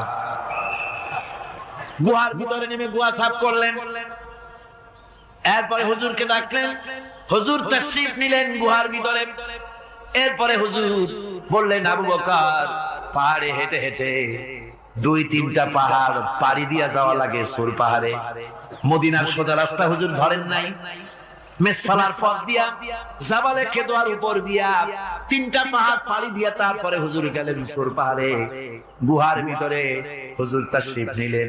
বললেন, আবু বকর তুমি বসো, তোমার উরুর উপরে মাথা রেখে আমি একটু আরাম করি। হযরতে আবু বকর বসলেন, হুজুর তার উরুর উপরে মাথা রেখে ঘুমায় গেলেন। আর এরপরে কাফির বেঈমানেরা তালাশ করতে করতে কাফেররা এসে গেল পায়ের চিহ্ন দেখে দেখে গর্তের কাছে। হযরত আবু বকর ভয়তে কেঁদে ফেললেন, আরে আর তো উপায় নাই, এবার তো ধরা পড়ে গেছি, এবার নবীজিকে মেরে ফেলে দেবে। নবীর মহব্বতে, নিজের মহব্বতে নয়, নবীর মহব্বতে কাঁদতেছিলেন। হুজুর বলেন, হুজুরের ঘুম ভেঙে গেল। বলো, আবু বকর কাঁদো কেন? ছেলের কথা, মেয়ের কথা, বিবির কথা, বাড়ির কথা মনে পড়লো নাকি? হযরত আবু বকর বলেন, ইয়া রাসূলুল্লাহ, আল্লাহর কসম করে বলি, যেদিন ঈমান এনেছি এই কলিজার ভিতরে মা বাপ, স্ত্রী, পুত্র, পরিজন, এমনকি আমার নিজের জীবনের চাইতে আপনারে বেশি ভালোবাসি। কাঁদো কেন? কাঁদো কেন? হযরত আবু বকর বলেন, হুজুর ধরা পড়ে গেছে, কাফেররা এসে গেছে। গর্তের কাছে তাকালি আমাদের দেখতে পাবে। আমরা তো মাইনরিটি, ওরা তো মেজরিটি, আমরা তো ধরি মারি ফেলাই দেবে, আপনাকে মেরে ফেলে দেবে। এই জন্য কাউকে আল্লাহ রাব্বুল আলামিন হুজুর তখন কি দৃঢ়তা, কি অবিচলতা, কি ধৈর্যের পাহাড় সম মনোবৃত্তি তখন দেখালেন। আল্লাহ কোরআন শরীফে চিরকাল যাতে মানুষেরা হেদায়েত নিতে পারে সেজন্য হুজুরের কথা উঠায় দিলেন কোরআনে। আল্লাহ পাক বলেন ইযহুমা ফিল গার ইয ইয়াকুলু লিসাহিবিহি লা তাহজান ইন্নাল্লাহা মা'ানা। ও বন্ধু, ভয় পেও না, আল্লাহ আমাদের সাথে আছেন। সুবহানাল্লাহ। আল্লাহ আমাদের সাথে আছেন। আমরা মাইনরিটি নই, আমরা মেজরিটি। আল্লাহ আছে আমার সাথে, ভয় পাওয়ার কোনো কারণ। সুবহানাল্লাহ। আল্লাহ পাক বলেন ফাআনসালাল্লাহু সাকিনাতাহু আলাইহি ওয়া আইয়াদাহু বিজুনুদিন লাম তারাওহা। আমি এদের অন্তরের ভিতরে আমি শান্তি নাজিল করে দিলাম, প্রশান্তি দিয়া দিলাম, আর আমি সাহায্য করলাম, আর এমন সব সৈন্য পাঠায় দিলাম যে সৈন্যগুলি তোমরা দেখতে পাও নাই। সুবহানাল্লাহ। ভাইরা আমার, রাসূল করিম সাল্লাল্লাহু আলাইহি ওয়াসাল্লাম এই বিপদের মাঝে, চরম বিপদের মাঝে অবিচলতা, দৃঢ়তা, কঠিন আত্মনির্ভরতা দেখিয়েছেন। এগুলি হলো ঈমানের পঞ্চম নম্বরের উপকারিতা। আল্লাহর প্রতি ঈমান আনলে এভাবে পাহাড় সম ঈমান মজবুত হয়ে যায়। জেলের পরোয়া করি না, ফাঁসির পরোয়া করি না, শহীদ হওয়ার পরোয়া করি না, মেরে ফেলে দেবে, উড়ায় দেবে, হত্যা করবে, পরোয়া করি না। পরোয়া করি কেবলমাত্র কাকে? জোরে বলেন কারে? এইরকম মুসলমান হাজার হাজার লাখ লাখ দরকার নাই, 313 জন যথেষ্ট। কয়জন যথেষ্ট? 313 জন যথেষ্ট। বদরে যারা জান দিয়ে মাল দিয়ে দ্বীনকে প্রতিষ্ঠিত করেছিলেন, এরকম 313 জনই যথেষ্ট ছিল। এই দৃঢ়তা, এই অবিচলতা, এই ঈমান, এই ধৈর্য শিক্ষা দেয়, এই উপকার করে ঈমান বিল্লাহ। আল্লাহর প্রতি ঈমান আনলে এভাবে পাহাড়ের মতো শক্ত হয়ে যায় কলিজা। কোন আলহামদুলিল্লাহ। আমার বন্ধুগণ, এবার আমি বলবো সর্বশেষ উপকারের কথাটা বলি, মোনাজাত ছেড়ে দেব। কয়টার কথা বলছিলাম? উপকার ছয়টা উপকারের কথা বলেছি। অনেকগুলি বৈশিষ্ট্য, অনেকগুলি উপকারের মধ্যে আল্লাহর প্রতি ঈমানের 6টা উপকারের কথা 5টা বলা হয়ে গেছে। এবার 6ষ্ঠ নম্বর এবং শেষ নম্বর, এটা হচ্ছে আল্লাহর প্রতি ঈমান আনলে পরে তার দ্বারা সবচাইতে বেশি ফায়দা পায় সমাজ এবং রাষ্ট্র। বল আলহামদুলিল্লাহ, বল আলহামদুলিল্লাহ। আল্লাহর প্রতি ঈমানের দ্বারা নৈতিক সংশোধন হয় এবং রাষ্ট্র আর সমাজ সবচাইতে বেশি উপকৃত হয়। কারণ হলো ঈমানদার ব্যক্তি আল্লাহর প্রতি যে ঈমান এনেছে, তার মনের মধ্যে ধারণা এটা হয়, আমার কোনো কাজ তো গোপন থাকে না। ইন্নাল্লাহা লা ইয়াখফা আলাইহি শাইউন ফিল আরদি ওয়ালা ফিস সামা। আল্লাহর কাছে গোপন বলতে কিছু নাই, আকাশেও নাই, জমিনেও নাই, কোনো কিছু গোপন নাই। সুতরাং আমি যা করি সব আল্লাহ দেখেন এবং শোনে। এমনকি মানুষ যে কল্পনা করে, সে কল্পনাও আল্লাহ টের পায় না, নাকি? টের পায় কিনা? ওয়াইন তুবদু মিন আনফুসিকুম আও তুখফুহু ইউহাসিবুকুম বিহিল্লাহ। মনের ভিতরে যে কল্পনা করো, আল্লাহ পাক বলেন এই কল্পনারও হিসাব আমি রব্বুল আলামিন তোমার কাছ থেকে নেব। ফায়ুআযিবু মান ইয়াশাউ, যারে খুশি শাস্তি দেব, আর যারে খুশি আমি maaf করে দেব। জোরে বলেন সুবহানাল্লাহ। ফায়াগফিরু লিমান ইয়াশা ওয়া ইউআযিবু মান ইয়াশা, যারে খুশি মাফ করব, যারে খুশি শাস্তি দেব। কল্পনারও হিসাব। এই কথা মুমিনের যদি জানা থাকে তাহলে আর তার কোনো চিন্তা থাকে না, তার নৈতিক চরিত্র ভালো হয়ে যায়। কোন সুবহানাল্লাহ। আমার বন্ধুগণ, ঈমানদার লোক আল্লাহর প্রতি ঈমান আসলে পরে সমাজ উপকৃত হয়, রাষ্ট্র উপকৃত হয়ে যায়। যেহেতু বান্দা জানে আমি দায়িত্বহীন কোনো কথা বলতে পারবো না, দায়িত্বহীন কোনো কাজ করতে পারবো না, আল্লাহ পাক বলেছেন মা ইয়ালফিযু মিন কাউলিন ইল্লা লাদাইহি রাকীবুন আতীদ। বান্দা এমন কোনো কথা বলে না যে কথা আমার ফেরেশতারা রেকর্ড করে না রাখে। কাজী মুমিন ব্যক্তি আল্লাহর ভয়তে দায়িত্বহীন কথা বলবে না। নির্বাচন আসলে পরে রাস্তা সোনা দিয়ে বান্দায় দেব, এই করব সেই করব, না খাইয়া কেউ মরবেন না। আসে না নির্বাচনের সময় সেরাগালি বদনারা মঞ্চে দাঁড়িয়ে কত বড় বক্তৃতা করে, ভাইয়ের আমার বোনের আমার, এবার আমার বোতল মার্কা বাক্স, আপনারা আমাকে ভোট দিয়ে দেশ এবং জাতির আরেকবার 12:30 বাজাইবার সুযোগ দিন। এবার ক্ষমতায় গেলে কেউ না খাইয়া মরবেন না, কিন্তু কি খাইয়া মরবে তাও বলেন। এর মারফতি অর্থ হচ্ছে এই, ওরা যদি ক্ষমতায় যেতে পারে তাহলে বিষ খাইয়া হোক, গুলি খাইয়া হোক, কিছু না কিছু খেয়ে মরতে হবে। একেবারে খালি পেটে মরলে গ্যাস্ট্রিক হওয়ার সম্ভাবনা আছে। ঈমান বিল্লাহ যদি না থাকে, আল্লাহর ভয় যদি না থাকে, তাহলে দায়িত্বহীন কথা বলে। আর আল্লাহর ভয় যদি থাকে তাহলে নৈতিকতার সংশোধন হয়ে যায়, দায়িত্বপূর্ণ কথা বলে, মানুষকে ফাঁকি দেয় না। আমার বন্ধুগণ, আল্লাহ রাব্বুল আলামিন তার বান্দা যারা আল্লাহকে ভয় করে, সে ভয় করা বান্দাগুলির মনের মধ্যে এই চিন্তা এসে যায়, আমি যেখানে থাকি না কেন আল্লাহ আমাকে দেখতেছেন, শুনতেছেন, রাতে হোক দিনে হোক যেখানে আছি আল্লাহ আমারে দেখতেছেন। আল্লাহ পাক বলতেছেন ওয়া হুয়া মাআহুম ইয ইউবাইতুনা মা লা ইয়ারদা মিনাল কওলি ওয়া কানা আল্লাহু বিমা ইয়ামালুনা মুহীতা। আল্লাহ পাক বলেন আমি তো আমার বান্দার নিকটে তখনও থাকি যখন সে গোপনে গোপনে রাতের বেলায় আমার মর্জির খেলাফ পরামর্শ করে, আমার মর্জির খেলাফ পরামর্শ করতেছে রাত্রে, আমি তো তখনও কাছে থাকি, ওটা আমি শুনি। ঈমান যদি আসে তাহলে এই সব কাজ থেকে সে বিরত থাকে। সে যদি কম হয় সেখানেও আল্লাহ, বেশিও যদি হয় সেখানেও আল্লাহ। এমন কোন জায়গা আছে নাকি চিটাগংয়ে যেখানে আপনি একটা আকাম করবেন আর আল্লাহ টের পাবে না? কোন আছে নাকি? আচ্ছা চট্টগ্রামে না থাকুক, বাংলাদেশের কোন জায়গা আছে নাকি? পার্বত্য চট্টগ্রামে যত পাহাড় আছে, উঁচু নিচে জায়গা আছে, ওই জায়গায় বোধহয় আছে নাকি? সারা পৃথিবীতে আছে কোথাও আল্লাহকে ফাঁকি দেওয়ার জায়গা? কোথাও? সব স্পষ্ট। আল্লাহ কি ঘুমায় নাকি? ঘুমায়? তার কাছে দিনও যা রাতও তা, সমানে তিনি দেখতে পান, শুনতে পান, সবকিছু দেখতে পান, সবকিছু শুনতে পান। তাকে ফাঁকি দেওয়ার কোনো উপায় নেই। এই জন্য ৬ষ্ঠ নম্বরের উপকার যেটা হয় সেটা হলো সমাজ উপকৃত হয় ওই মানুষ দিয়ে যার মধ্যে ঈমান আছে। হযরত ওমর রাদিয়াল্লাহু তাআলা আনহু রাতের আধারে শেষ রাত্রে ঘুরতেছিলেন, দেখেন এক বাড়িতে কথা হচ্ছে, কথাবার্তার আওয়াজ পাওয়া যায়, মনে করলেন কোনো অসুখ বিসুখ নাকি। ঘরে গিয়ে কান পাচ্ছেন দেওয়ালের সাথে, শুনতে পাচ্ছেন ভিতরে বুড়ি মা তার মেয়েকে বলছে উটের দুধ দোয়াই নিয়ে আসছি, এর মধ্যে পানি মিশা, তারপর সকালে বাজারে নিয়ে যা। মেয়ে বলছে মা এই কামটা আমি পারবো না। কেন পারবি না? হযরত ওমর ফরমান জারি করেছেন, দুধে পানি মিশাতে নিষেধ করেছে, কাজে এই কাজটা আমি পারবো না। আরে বেটি, আমিরুল মুমিনিন দেখ এখন কোথায় যায়, ঘুমায় আছে, সে কি দেখতেছে নাকি যে পানি মিশাই না কি মিশাই?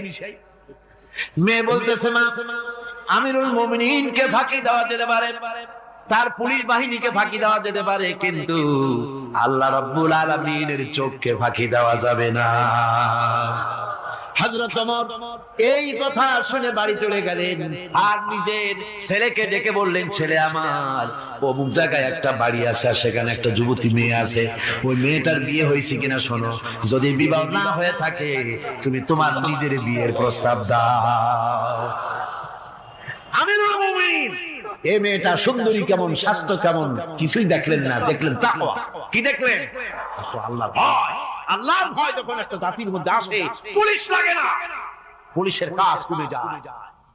60,000 সৈন্য তাদের অশ্ব নিয়ে, তাদের উষ্ট্র নিয়ে, তাদের মালপত্র নিয়ে, জিহাদের সামান নিয়ে শ্রাবণের খরস্রোতা নদী, উত্তাল তরঙ্গমালায় ভরা নদীর উপর থেকে এই সাহাবীরা পাড়ি দিয়ে ওপার চলে গেলেন। ওপার যাওয়ার পরে হযরতে সাদ বলছেন, তোমাদের কেউ কি হারায় গেছে নাকি? সবাই এদিক ওদিক তাকায়, খোঁজ করে বলল, মানুষ তো দূরের কথা, একটা উট আর ঘোড়াও একটাও হারায় যায় নাই। একজন বলল, আমার একটা পেয়ালা, যে পেয়ালা আমি পানি পান করতাম, সেই পেয়ালাটা তুফানে ছিটকে কোথায় চলে গেছে, ওইটা হারায় গেছে। হযরতে সাদ বলেন, মুজাহিদের কোন জিনিস দরিয়া নিতে পারে না, অবশ্যই তা ফেরত আসবে। এই কথা তিনি বলতেছিলেন, হঠাৎ করে দরিয়ার কিনারে একটা আওয়াজ হলো, দেখা গেল তুফানের ভিতরে সেই হারানো বাটিটা তাদের মধ্যে বেরিয়ে এসেছে। আল্লাহু আকবার! মুজাহিদদেরকে সাহায্য করেন স্বয়ং আল্লাহ রাব্বুল আলামিন। আফ্রিকার জঙ্গলের কাছে ভিন্ন ইতিহাস, জঙ্গলের কাছেই মুসলমানদেরকে থাকতে দেওয়া হয়েছিল। মনে করা হয়েছিল জঙ্গলের সমস্ত হিংস্র প্রাণীরা এই মুসলমানদের শেষ করে দেবে, যুদ্ধ করা রাখবে না। হযরতে সাদ সে অবস্থা বুঝতে পারলেন, তিনি একটা মঞ্চ তৈরি করলেন। সেই মঞ্চের উপরে দাঁড়ায় জঙ্গলের প্রাণীদের দিকে লক্ষ্য করে তিনি নোটিশ জারি করে দিলেন, বললেন, ইয়া আইয়াতুহাল হাশারাত ওয়াস সিবাউ নাহনু আসহাবু রাসূলুল্লাহ সাল্লাল্লাহু আলাইহি ওয়াসাল্লাম। হে জঙ্গলের হিংস্র প্রাণীরা, আমরা আল্লাহ রাসূলের সাহাবী, ফাইন্না নাজিলুনা ফামান ওয়াজাদনা বাদাহু কাতালনাহু। আমরা রাসূলের সাহাবী, এইখানে আল্লাহর দ্বীনকে কায়েম করার জন্য আমরা এসেছি, আল্লাহর কলেমার আওয়াজ নিয়ে আমরা এখানে রাত কাটাবো। সুতরাং এই জঙ্গলের ভিতরে হিংস্র প্রাণী যত আছো, সব আমাদের এই জায়গা ছেড়ে অন্যত্র চলে যাও। আফ্রিকার জঙ্গলি মানুষেরা চিন্তা করলো, মানুষের কথা কি জঙ্গলি প্রাণীতে শোনে নাকি, পাগলে কয় কি? তারা তাকায় তাকায় দেখলো, হযরতে সাদের এই ঘোষণার পরে বাঘের কাতারে বাঘ, সিংহের কাতারে সিংহ, সাপের কাতারে সাপ, যার যার ডিম আর বাচ্চাগুলি মুখে কামড়ায়া সাহাবীদের এলাকা ছেড়ে দিয়ে তারা অন্যত্র চলে গেল। আমার মুসলমান ভাইরা, এই ছিল মুসলমানদের ইতিহাস। দিন পক্ষের মধ্যে জাহান্নামের আগুন ওই চোখে স্পর্শ করবে না। আমার ভাইরা, হযরত উসমান রাদিয়াল্লাহু তাআলা আনহু বলছেন, মান রাবাতা লাইলাতান ফি সাবিলিল্লাহ কানাত কা আলফি লাইলাতিন সিয়ামুহা ওয়া কিয়ামুহা। হাজার রাত ধরে রোজা রাখলে, হাজার রাত ধরে ইবাদত করলে, আর হাজার দিন ধরে রোজা রাখলে যে সওয়াব হবে, একটা ঘন্টা, একটা রাত যদি কেউ পাহারা দেয় আল্লাহর দ্বীনকে প্রতিষ্ঠার জন্য, আল্লাহর দ্বীনের কোন ইসলামী রাষ্ট্রের প্রহরায় যদি কেউ নিয়োজিত থাকে, একটা রাতে পাহারা দিয়ে যে সওয়াব হবে, হাজার হাজার বছর ধরে নামাজ রোজা করে ওই সওয়াব পাওয়া যাবে না। সুবহানাল্লাহ!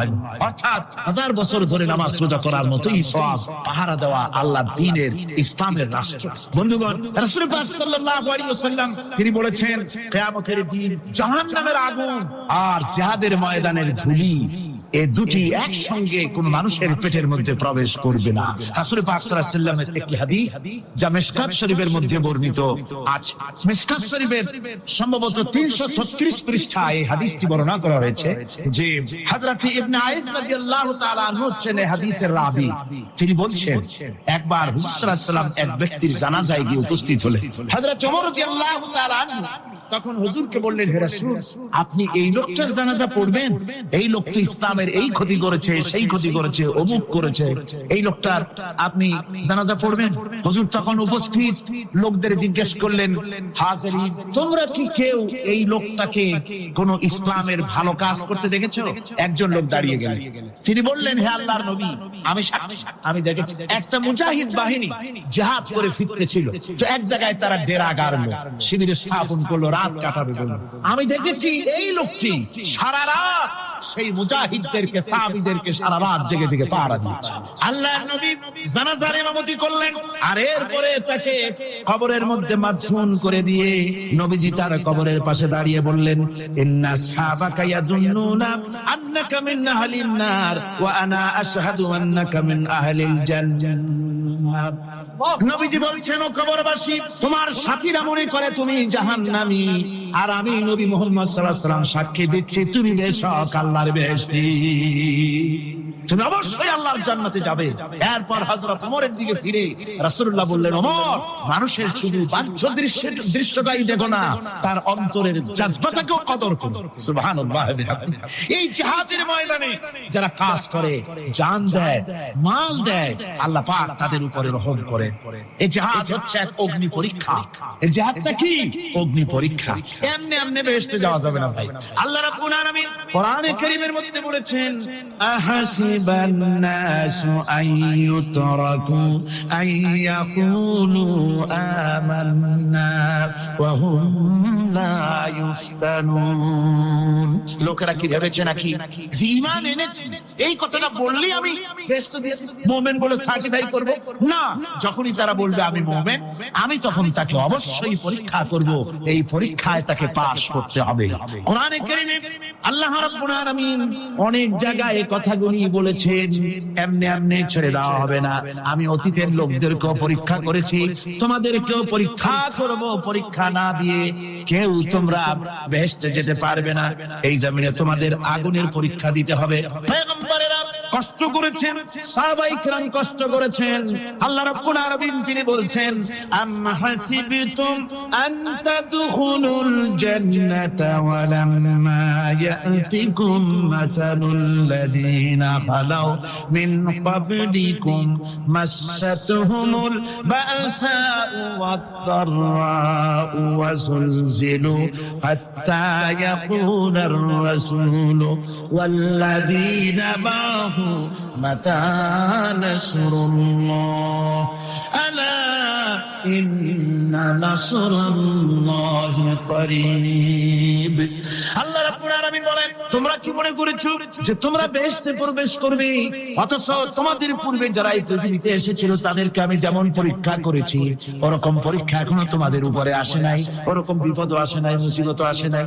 এমন বিপদ এসেছিল নবীদের উপরে, সাহাবায়ে কেরামদের উপরে, যে বিপদে মানুষ চচ্চরিত হয়ে গিয়ে নবী এবং তার সাথী সঙ্গীরা এ কথা তারা মুখ থেকে বেরিয়ে গেছে, মাতা নাসরুল্লাহ। আয় আল্লাহ, তোমার মদদ কখন আসবে? তোমার মদদ কখন আসবে? মার খেতে খেতে তো শেষ হয়ে গেল। এইভাবে যখন মার আসে চতুর্দিক থেকে, আর মুমিনেরা ময়দানে পা জমায় টিকে থাকে দিন প্রতিষ্ঠার জন্য, আল্লাহ তখন খুশি হয়ে এক সময় ঘোষণা করে দিবেন, আলা ইন্না নাসরাল্লাহি করিব।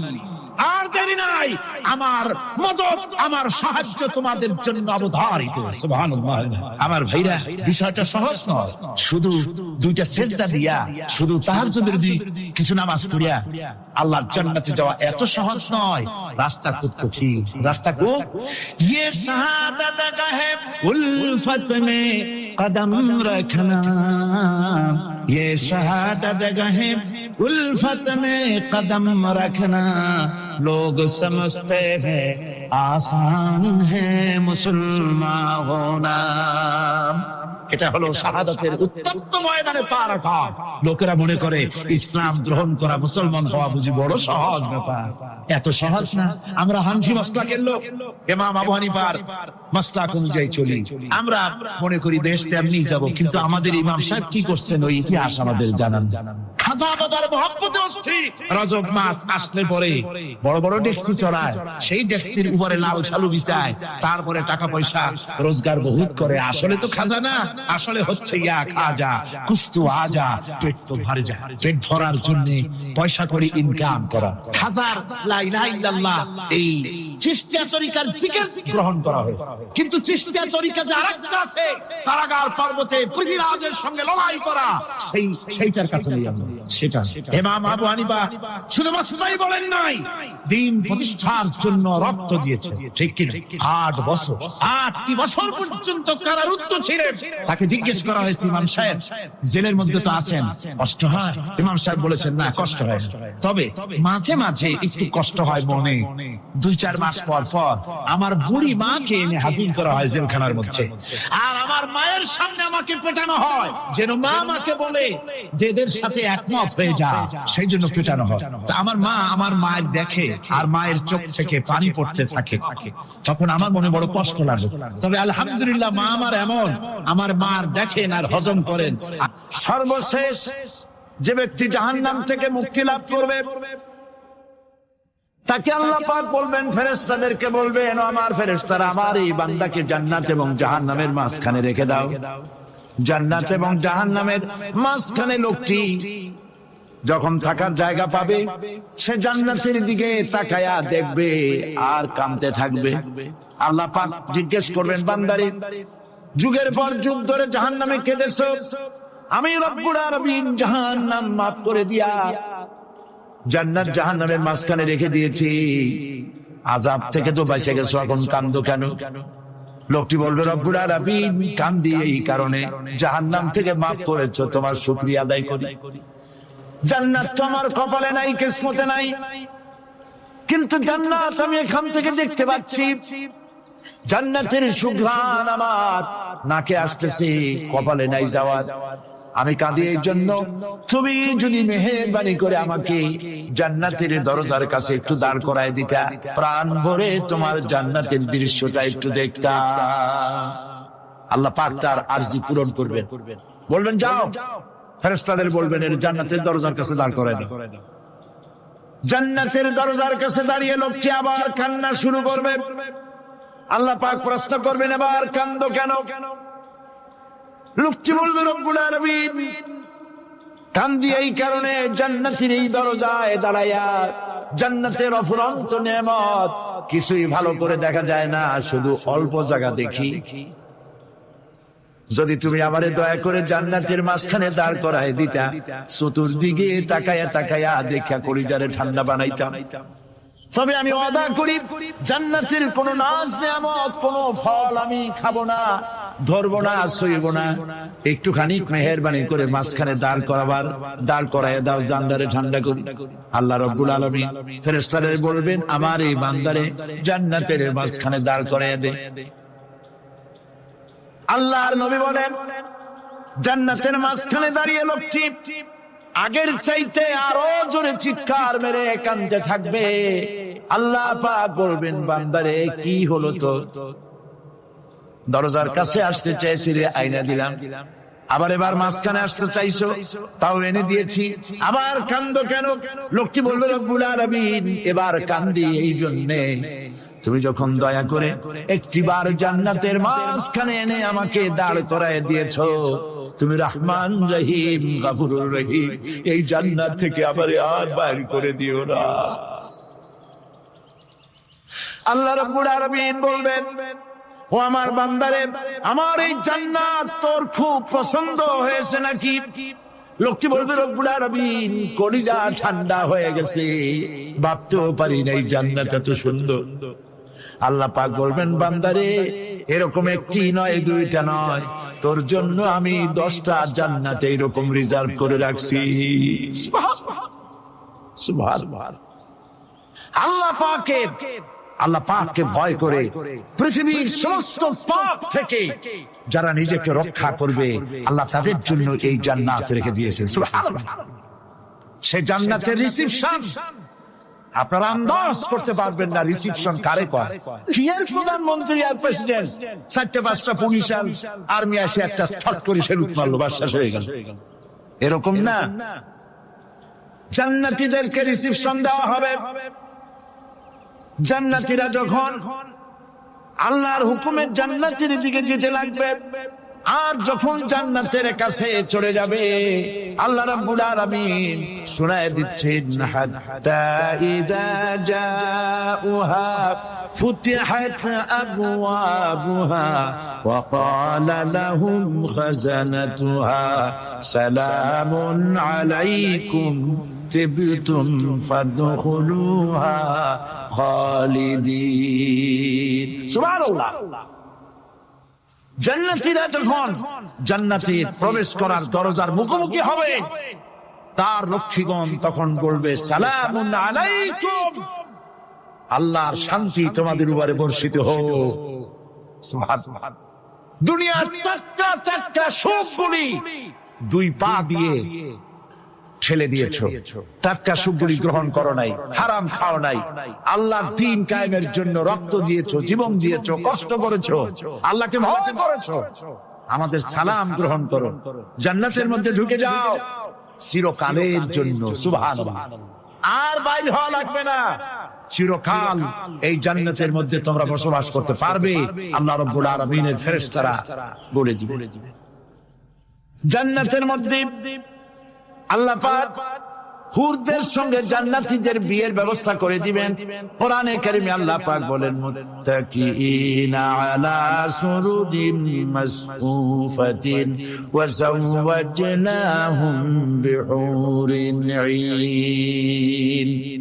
সামনাসামনি ভাবে সাজানো সারি সারি আসন সমূহের উপর তারা ঠেস লাগায় বসে থাকবে, আর আল্লাহ রাব্বুল আলামিন হুরদের সাথে জান্নাতীদের বিয়ের ব্যবস্থা করে দিবেন। যেসব হুরের সঙ্গে বিয়ে হবে তাদের আল্লাহ পাক বিবরণ দিচ্ছেন কি রকম হবে তারা। লাম ইয়াতমিসহুন্না ইনসুন ওয়ালা জান। এর পূর্বে জিন এবং ইনসান এদেরকে কেউ স্পর্শ করে নাই। কি রকম তারা? কাআন্নাহুন্নাল ইয়াকুতু ওয়াল মারজান। যেমন ঝিনুকের ভিতরে মণিমুক্তা থাকে, এইভাবে আল্লাহ পাক তাদেরকে পবিত্র করে রেখে দিয়েছেন।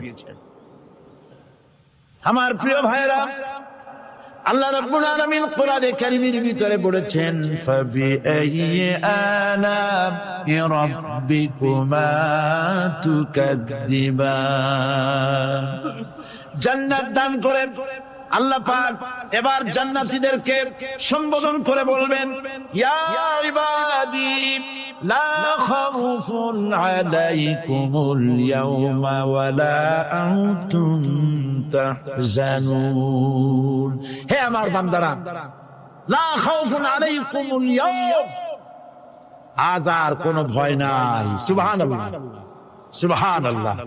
আজ আর কোনো ভয় নাই, কোনো চিন্তাও নাই, আরামে এই জান্নাতের মধ্যে বসবাস করো।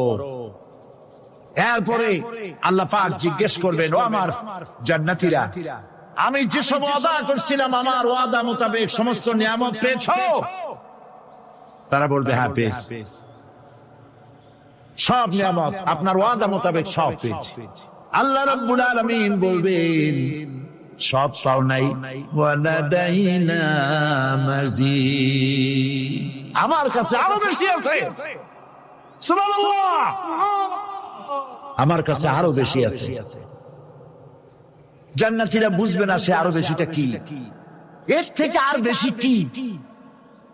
প্রিয় ভাই সব, নবী করিম সাল্লাল্লাহু আলাইহি ওয়াসাল্লাম বলেছেন, জান্নাতের সুখ আর শান্তি কোন চোখ নাই যা দেখেছে, যা কোন অন্তঃকরণ নাই যা কল্পনা করতে পেরেছে। এই জান্নাত মুত্তাকীদের জন্য আল্লাহ রাখছেন। সুবহানাল্লাহ। জান্নাতীরা ভাবতেও পারবে না সেই নিয়ামতগুলি কি।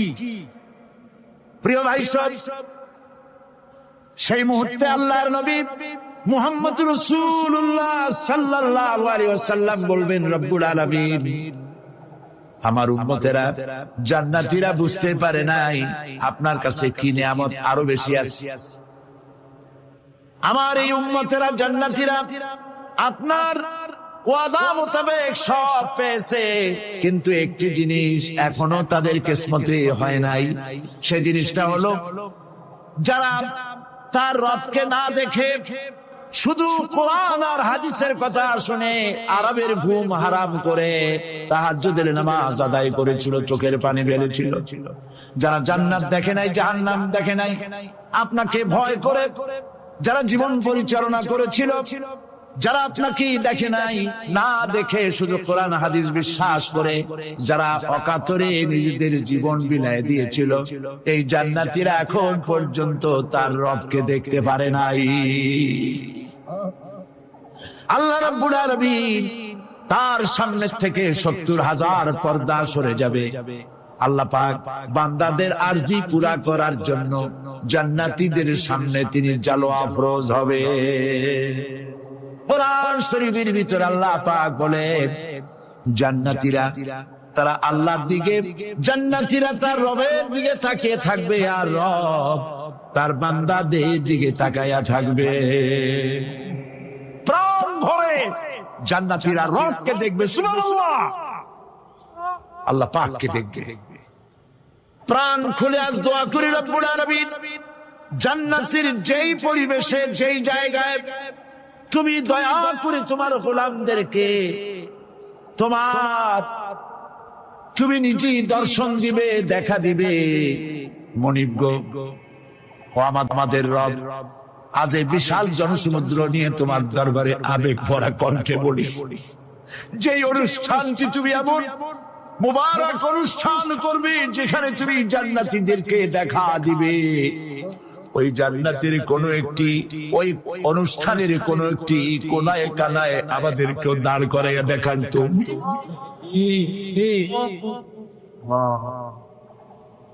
ভাই সব আল্লাহ রাব্বুল আলামিন মানুষের সামনে এত সব নিয়ামত রেখেছেন, এই জান্নাত দান করবেন।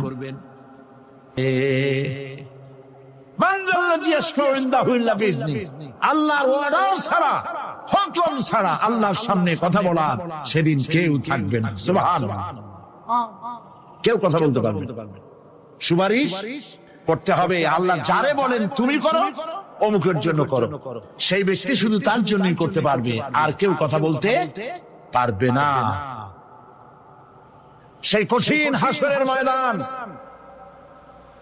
যেদিন শুধুমাত্র আল্লাহ পাক কথা বলবেন, আর যারে বলতে বলবেন সেই কেবলমাত্র বলতে পারবে। সুপারিশ এটি আল্লাহ পাক কিয়ামতে পারমিশন দিলে বলা যাবে। হযরত ইব্রাহিম আলাইহিস সালাম কিয়ামতের দিন তার নিজের পিতা সম্পর্কে সুপারিশ করবেন। রব্বুল আলামিন, আমার আব্বার জন্য সুপারিশ করতেছি, মেহেরবানি করে জাহান্নাম থেকে তারে আপনি রক্ষা করুন। আল্লাহ রব্বুল আলামিন বলবেন, ইব্রাহিম তোমার সুপারিশ মঞ্জুর হবে না। প্রিয় ভাই সব, একটু মাথা খাটান, চিন্তা করেন। উলুল আযম পয়গম্বর, জাতির পিতা। কে জাতির পিতা? চিল্লায় বলুন, কলিজা সাফ করে ফেলুন। মুসলমানদের জাতির পিতা হাবিজ কেউ হতে পারে না। মিল্লাতা আবিকুম ইব্রাহিম, ইব্রাহিম আলাইহিস সালাম এই মিল্লাতের পিতা। সুবহানাল্লাহ। হযরত ইব্রাহিম আলাইহিস সালাম কিয়ামতের দিন বলবেন, আল্লাহ আমার আব্বার জন্য সুপারিশ করছি। আল্লাহ পাক বলবেন, মঞ্জুর হবে না। আজর তোমার পিতা হতে পারে, কিন্তু আমার খলিলকে আগুনে ফেলার জন্য নমরুদকে সে সহযোগিতা করেছে, আমি তোমার পিতাকে ক্ষমা করব না। নবী করিম সাল্লাল্লাহু আলাইহি ওয়াসাল্লামকে সাহাবায়ে কেরাম জিজ্ঞেস করেছেন, হে রাসূল, আপনার আব্বা এবং আম্মার অবস্থা কি হবে? নবী করিম সাল্লাল্লাহু আলাইহি ওয়াসাল্লাম কেঁদে ফেলেছেন, সব বলেছেন, আমি তাদের কোনো উপকারে আসব না। আল্লাহু আকবার। আপনি মনে করছেন নাকি যে ইয়া নবী সালাম আলাইকা বলি অমনি নবী সুপারিশ পাবে? এত সহজ। কতগুলো রসগোল্লা খাইলেন আর বড় একটা মিছিল করলেন, আর অমনি চলে যাবেন? পৃথিবীর সব মানুষ, সাহাবায়ে কেরাম বাদ দেন, পৃথিবীর সমস্ত মানুষ একত্রিত হয়ে আবু তালেব রাসূলুল্লাহকে যে ভালোবেসেছেন, ওর 1000 ভাগের 1 ভাগও সারা দুনিয়ার মানুষ রাসূলুল্লাহকে ভালোবাসতে পারবে? পারবে? নিজের ছেলে আলীকে, আলী রাদিয়াল্লাহু তাআলা আনহুকে আলাদা বিছানায় শোয়াইয়া ছোট্ট মানুষ হযরত আলী আলাদা জায়গায় রাখিয়া মুহাম্মদুর রাসূলুল্লাহ সাল্লাল্লাহু আলাইহি ওয়াসাল্লাম এতিম মানুষ তারে কলিজার সাথে বুকের মধ্যে আশ্রয় দিয়ে আগলে রেখেছেন বুক করে। সেই আবু তালেব মৃত্যুর সময় নবী করিম সাল্লাল্লাহু আলাইহি ওয়াসাল্লাম বলেছিলেন, চাচা একটি বার আমার কানে তাওহীদের কালেমা শোনায় দেন। আবু তালেব তার কিসমতে ছিল না কালেমা। মরে যাওয়ার পর একজন সাহাবী বলেছিলেন, ইয়া রাসূলুল্লাহ, মৃত্যুর সময় আবু তালেবের মুখ আমি নড়তে দেখেছি, তিনি কালেমা পড়েছেন সম্ভবত। রাসূলুল্লাহ সাফ বলেছেন, আমি শুনি নাই। এত ভালোবাসার পর হাদিস শরীফে এসেছে আবু তালেব জাহান্নামে যাবে। কোথায় যাবে? জাহান্নামে। সবচাইতে কম আযাব হবে কার? আবু তালেব। কম আযাবটা কি? হাদিস শরীফে এসেছে কম আযাব হলো জাহান্নামের আগুন দিয়ে 1 জোড়া জুতা তৈরি করে আবু তালেবের পায়ে পরিয়ে দেওয়া হবে। সেই জাহান্নামের আগুনের তৈরি করা জুতার তাপে আবু তালেবের মাথার ঘিলুগুলো টকবক করে বউ পড়তে লাগবে। এত ভালোবেসে যদি কিয়ামতের উপায় না হয়, আপনি ইয়া নবী সালাম আলাইকা, ইয়া রাসূল সালাম আলাইকা, আর কতগুলো জিলাপি খাইলেন, বড় একটা মিছিল করলেন। প্রিয় ভাই সব, এইসব বেদাত ছাড়ুন, এগুলি সুস্পষ্ট বিদআত। রাসূলুল্লাহকে ভালোবাসবেন, সাহাবীরা যেভাবে ভালোবেসেছেন ওইভাবে ভালোবাসবেন। আল্লাহ রাব্বুল আলামিন বলেন, যালিকাল ইয়াউমুল হক ফামান শাআ আত্তাখাযা ইলা রাব্বিহি মাআবা। এই দিনটি অবশ্যই আসবে, সেদিনটি নিশ্চিতভাবে আসবে। আর এখন যার ইচ্ছা সে তার রবের দিকে অগ্রসর হোক। ইন্না আনযারনাকুম আযাবান করিবান ইয়াওমা ইয়ানযুরুল মার'উ মা কদ্দামাত ইয়াদাহু ওয়া ইয়াকুলুল কাফিরু ইয়া লাইতানি কুনতু তুরাবা। ইন্না আনজারনাকুম আযাবান করিবা, খুব নিকটবর্তী একটি আযাব সম্পর্কে আমি তোমাদেরকে সতর্ক করে দিলাম। কে বলতেছেন? আল্লাহ পাক। লক্ষ্য করুন আল্লাহ কি বলছেন, খুব নিকটবর্তী একটি কঠিন শাস্তি, আযাব অর্থাৎ কিয়ামত, এ সম্পর্কে আমি তোমাদেরকে সতর্ক করে দিলাম। ইয়াউমা ইয়ানজুরুল মার'উ মা কদ্দামাত ইয়াদা, সেদিন প্রত্যেকটি লোক যা সে পাঠিয়ে দিয়েছিল এখানে, অর্থাৎ যা করেছিল সেগুলি সে দেখতে পাবে। আর তখন ওয়া ইয়াকুলুল কাফিরু ইয়া লাইতানি কুনতু তুরাবা। সেই কিয়ামতের ময়দানে অবস্থা দেখে কাফেররা বলবে, আহারে মানুষ না হইয়া যদি মাটি হইয়া যেতাম, যদি মাটি হতাম, যদি মানুষ না হয়ে না জন্মতাম, আজ এই হাসরের ময়দানে এইখানে এই বিচারের মুখোমুখি হতাম না, মাটি হইলে বরং অনেক ভালো হতো। এই পৃথিবীতে আমরা এসেছি, চলে যাব, যাওয়ার আগে এই কোরআন একটি বিশাল জনগোষ্ঠী এমন বানাতে চেয়েছে যে জনগোষ্ঠী এই কোরআন দিয়ে একটি বিশাল সমাজ গড়বে, রাষ্ট্র গড়বে, এমন রাষ্ট্র গড়বে যেই রাষ্ট্রে দুঃখ থাকবে না, অশান্তি থাকবে না, যেখানে সুখ থাকবে, সমৃদ্ধি থাকবে, আর কিয়ামতের দিন আল্লাহর জান্নাতে তারা চলে যাবে। তেমন একটি সমাজ কি আমরা চাই? সবাই বলেন, সেরকম একটি সমাজ কি আমরা চাই? প্রিয় ভাই সব, কিয়ামতের দিন আমরা যেতে চাই জান্নাতে। কোথায় যেতে চাই বলেন? জোরে বলেন। এই জান্নাতে যাওয়ার জন্য, এই জান্নাতে যাওয়ার জন্য দুইটা কাজ করতে হবে। কয়টা কাজ? আল্লাহ রাব্বুল আলামিন বলেন, ফামান কানা ইয়ারজু লিকাআ রাব্বিহি ফালইয়ামাল আমালান সালিহান ওয়া লা ইউশরিক বিইবাদাতি রাব্বিহি আহাদা। আল্লাহ পাক বলেন, যে বাজারা আমার সঙ্গে দেখা করতে চায় কিয়ামতে, দুইটা কাজ করা লাগবে। বলেন কয়টা কাজ? একটা হলো নেক আমল। কি আমল বলেন? নেক আমল। নেক আমল কারে বলে? নেক আমল করতে হলে আবার দুইটা শর্ত লাগে। এক নম্বরে কাজটা করতে হবে আল্লাহরে খুশি করার জন্য। কারে খুশি করার জন্য? একটা মাদ্রাসা বানাইছি যাতে লোকেরা বলে যে বড় একটা মাদ্রাসা বানাইছে, এই জন্য মাদ্রাসা বানাবেন,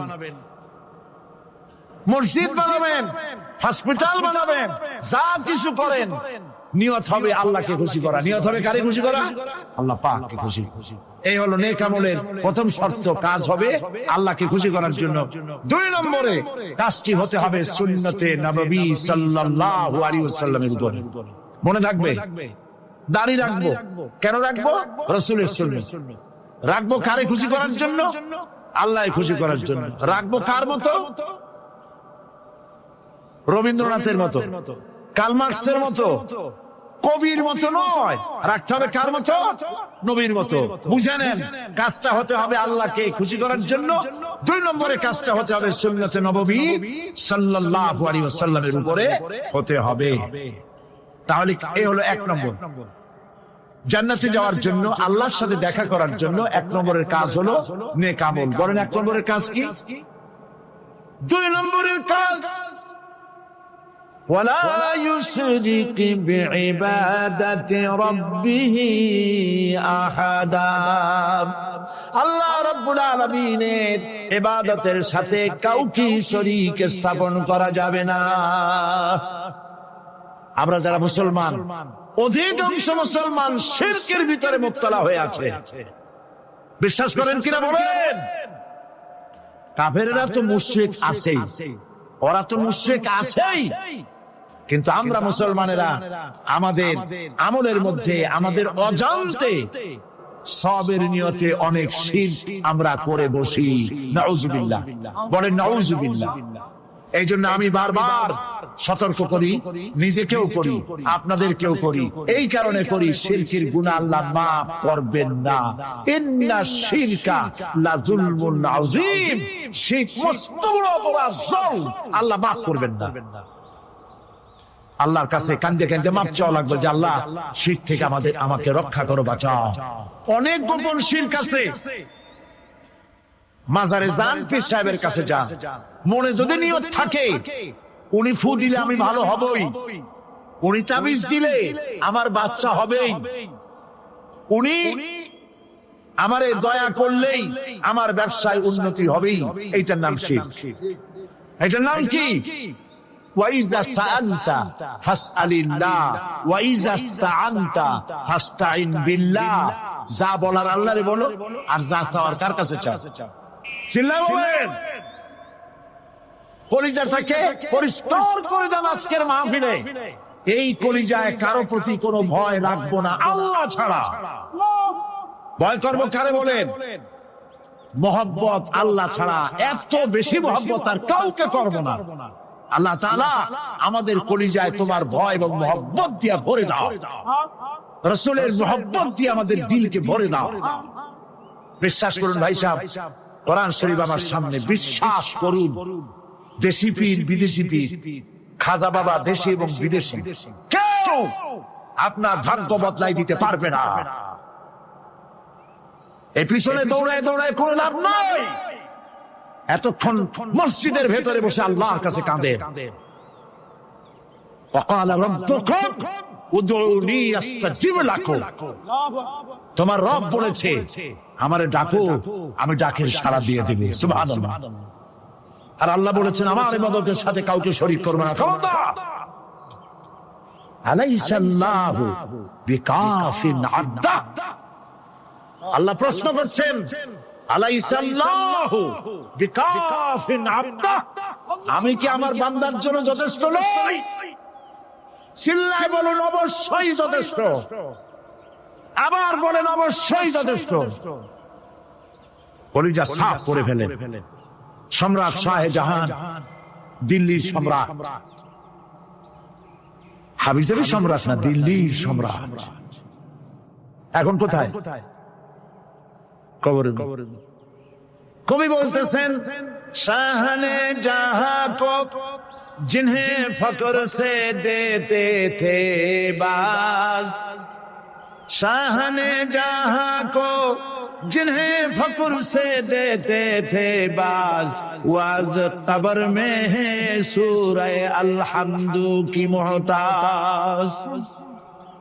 सारा भारतवर्ष যারা ট্যাক্স দিয়ে নিজেকে সৌভাগ্যবান বলে মনে করত, সে আজ কবরের মধ্যে ভিক্ষুকের মতো সূরা আল-হামদুর মতো একটি সূরার মুহতাজ হয়ে ভিক্ষুকের মতো শুয়ে আছে। সম্রাট শাহজাহান মসজিদে বসে আছে, এক ফকির ঘুরতেছে। লোকেরা কয় ছোটবেলা থেকেই তোমারে খয়রাত করতে দেখলাম, ভিক্ষা কি জীবনেও যাবে না তোমার? লোকটি বলছে, আমি ভিক্ষা করবো ছাড়া আমার উপায়টা কি? এই লোকটি আমি ভিক্ষা করা ছাড়া করবো কি? লোকেরা তো আমার 60 টাকা, 50 টাকা 100 টাকা দেয় না, 4 আনা 5 আনা 1 টাকা, এই আমার এই দিয়ে আমি বড় লোক হবে। লোকটি বলছে, আচ্ছা দেখো, তুমি তো জায়গা মতো যাইতে পারো না, বাদশার কাছে যাও, এমন দেওয়া দেবে জীবনে আর খয়রাত করা লাগবে না। তো বাদশার কাছে কি খয়রাতি যাইতে পারে কোনোদিন? হ্যাঁ, এখন পারবো। কেমনে? সম্রাট শাহজাহান এখন একা একা মসজিদে আছেন। তখনকার এসব বাদশারা অনেকে নামাজি ছিলেন, দিনদার ছিলেন। ফকির দরজার কাছে দাঁড়াইয়া দেখতে পাচ্ছে কেউ নাই, দেহরক্ষীরা দূরে দূরে দাঁড়ানো। বাদশাহ মসজিদের ভেতরে বসে হাত তুলে ঝুলতেছে আর কাঁদতেছে, চোখের পানি দিয়া দাঁড়িয়ে ভিজে ভিজে পড়ছে। এই দৃশ্য অনেকক্ষণ দেখলো ফকির। কিছুক্ষণ পর সম্রাট শাহজাহান মসজিদ থেকে বেরিয়ে আসছে। ফকির বলছে, আসসালামু আলাইকুম হুজুর।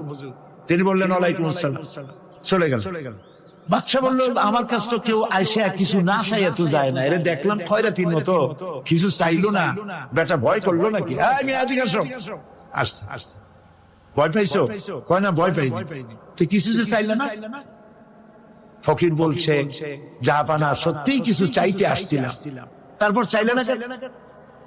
ফকির বলছে, জাহাপানা, সারা জীবন ভিক্ষা করেছি, আর আজ দিল্লি সম্রাটের কাছে বেশি পাওয়ার লোভে এসেছি না, কিন্তু আপনার দশা দেখা আমার জ্ঞানের চোখ খুলে গেছে। আমি লক্ষ্য করে দেখলাম, আমি সম্রাটের কাছে চাইতে এসেছি, হাত তুলি নাই, বিনয় প্রকাশ করি নাই, চোখের পানি ফেলি নাই, কিন্তু লক্ষ্য করে দেখলাম দিল্লির সম্রাট আমার চাইতেও বড় ভিক্ষুকের মতো। আবার কোন সম্রাটের কাছে হাত তুলে কান্দে? আমার জ্ঞানের চোখ খুলে গিয়েছে, আমি বুঝতে পেরেছি সম্রাট কান্দে যেই সম্রাটের কাছে, তারে ছাড়া আর কারো কাছে জীবনে চাইব না। এই কথাই সূরা ফাতিহায় প্রত্যেকদিন পড়ি, বুঝি না কি পড়ি? ইয়াকা না'বুদু ওয়া ইয়াকা নাস্তাঈন। আয় আল্লাহ, একমাত্র তোমার গোলামি করি আর তোমার কাছে সাহায্য চাই, তুমি ছাড়া কারো কাছে সাহায্য চাই না। পরিচয় সব করুন, কোন মরাপীর, কোন জিন্দা পীর আপনার মনের আশা পুরা করতে পারবে না, পারবে না, পারবে না। ওয়াসি সেদিন শপথ নিয়েছিলেন, রব্বুল আলামিন, আমি জাহালাতের কারণে যেই বল্লম দিয়ে ইসলামের একজন শ্রেষ্ঠ সন্তানকে আমি শহীদ করে ফেলেছিলাম, আমি বুঝতে পারি নাই, ওই বল্লমটা আমি হেফাজতে রেখে দিয়েছি।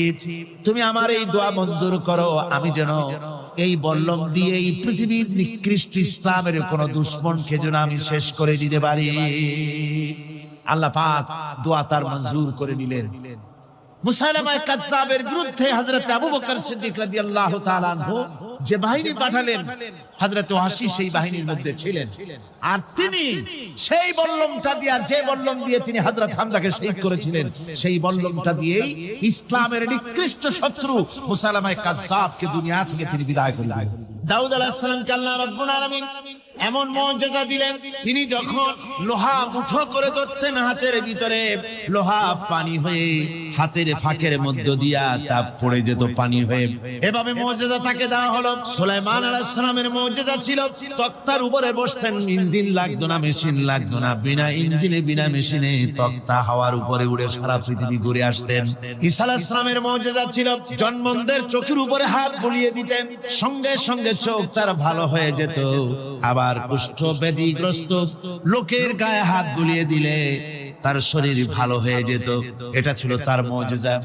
রাসূল পাক সাল্লাল্লাহু আলাইহি ওয়াসাল্লামের সময় মুজিজা, তার সময় প্রভাব ছিল সাহিত্যের, সাহিত্য আর কবিত্বের এত বেশি প্রভাব বিস্তার হলো, তারা কবিতা লিখে লিখে রচনা করে করে কাবা শরীফে লাগাই দিত। পারলে এই কবিতার সাথে মোকাবেলা করো এই চ্যালেঞ্জের। আল্লাহ রাব্বুল আলামিন সেই সময় কোরআনে কারীমকে অবতীর্ণ করে দিলেন। কোরআনে কারীম দুনিয়ার সমস্ত সাহিত্য আর কবিত্বের সমস্ত মানকে ছাড়িয়ে চলে গেছে এমন এক পর্যায়ে, কিয়ামত পর্যন্ত কোরআনের সাহিত্যের ভাবধারা এর মানকে উতরে যেতে পারবে এমন সাহিত্যের জন্ম আজও হয় নাই, ভবিষ্যতেও হবে না। এটা হলো রাসূল পাক সাল্লাল্লাহু আলাইহি ওয়াসাল্লামের মুজিজা। সাহাবায়ে কেরামদের সঙ্গে রোমকদের লড়াই হতেছে, রোমক সৈন্যরা যুদ্ধে জিততে পারতেছে না কিছুতেই। এরপরে তারা গোয়েন্দা বিভাগের লোক পাঠায় দিল, এদের সঙ্গে জিততে পারি না কেন, একটু খুঁজে দেখে আসো রাত্রে এরা করেটা কি। গোয়েন্দা বিভাগের লোক সারা রাত ঘুরে ঘুরে তারপরে এসে রিপোর্ট করলো। এরপরে এসে তাদের প্রধানের কাছে রিপোর্ট করলো, আমরা যে যার কাছে গিয়েছিলাম দেখে এলাম হুম বিল্লাইলি রাহবানুন ওয়া বিন্নাহারি ফুরসানুন, আমরা দেখে এলাম যাদেরকে দিনের বেলায় প্রচন্ড শক্তিশালী বীর যোদ্ধা রূপে যাকে যুদ্ধ করতে দেখেছি ময়দানে, রাতের বেলায় দেখলাম গিয়া একেবারে নিতান্ত ফকিরের মতো কেউ তো সেজদায় পড়ে কাঁদতেছে, কেউ আবার তেলাওয়াত করতেছে, চোখ দিয়া পানি পড়তেছে, আবার কেউ নামাজ পড়তেছে, আবার কেউ হাত তুলে রেখেছে তাদের প্রভুর দরবারে, চোখের পানিতে তাদের চোখ বুক ভেসে যেতেছে।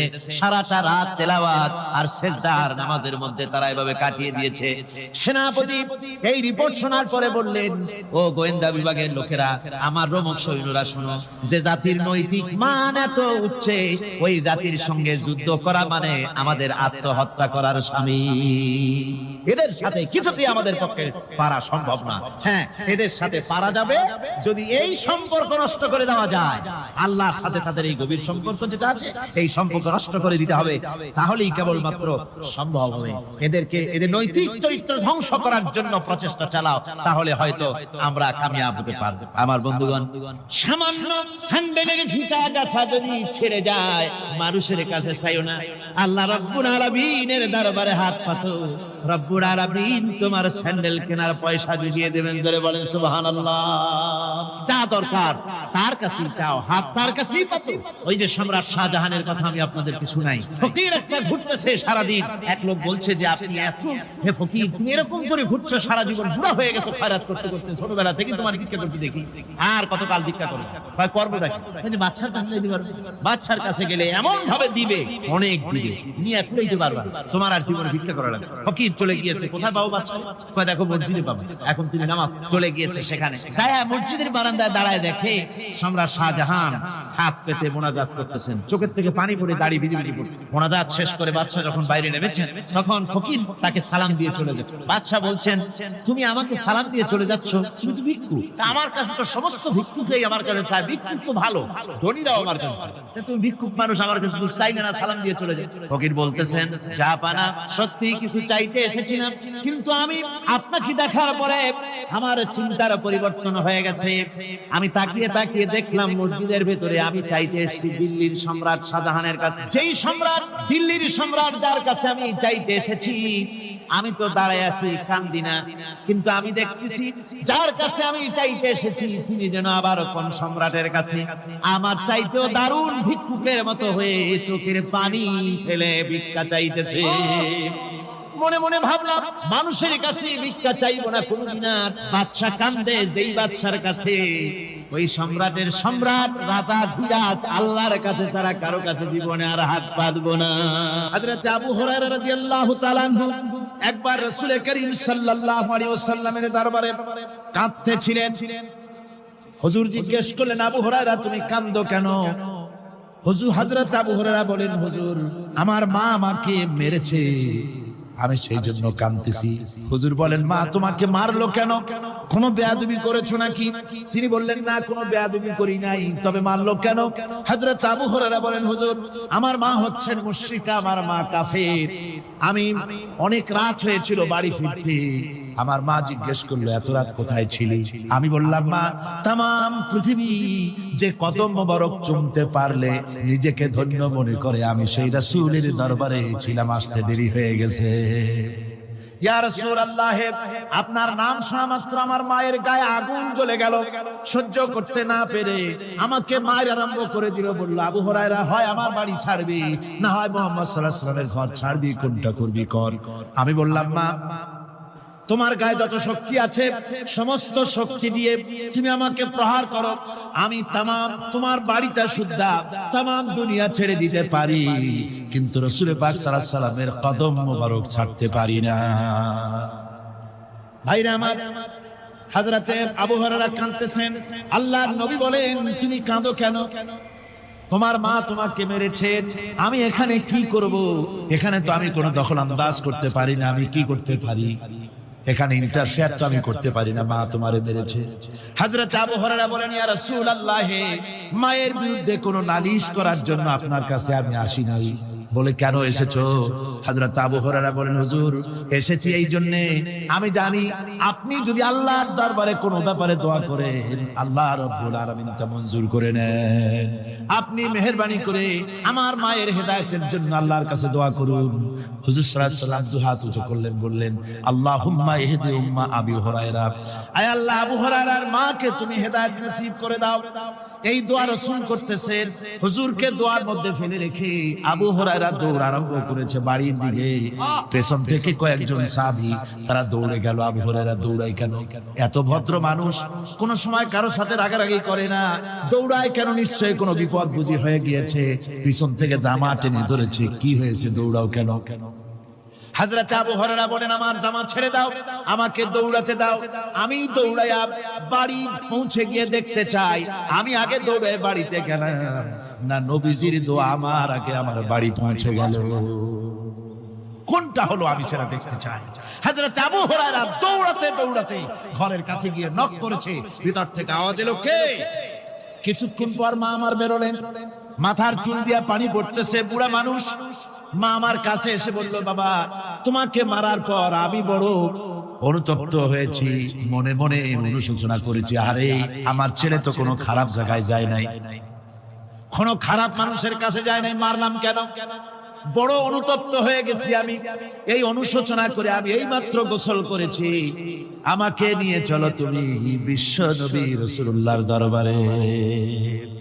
আমার ভাইরা, রাসূল পাক সাল্লাল্লাহু আলাইহি ওয়াসাল্লাম, আল্লাহর নবী এমন এক মহান সত্তা ছিলেন যে তিনি দোয়া আল্লাহর দরবারে হাত উঁচু করতে দেরি আছে, কিন্তু দোয়া কবুল হতে দেরি নাই।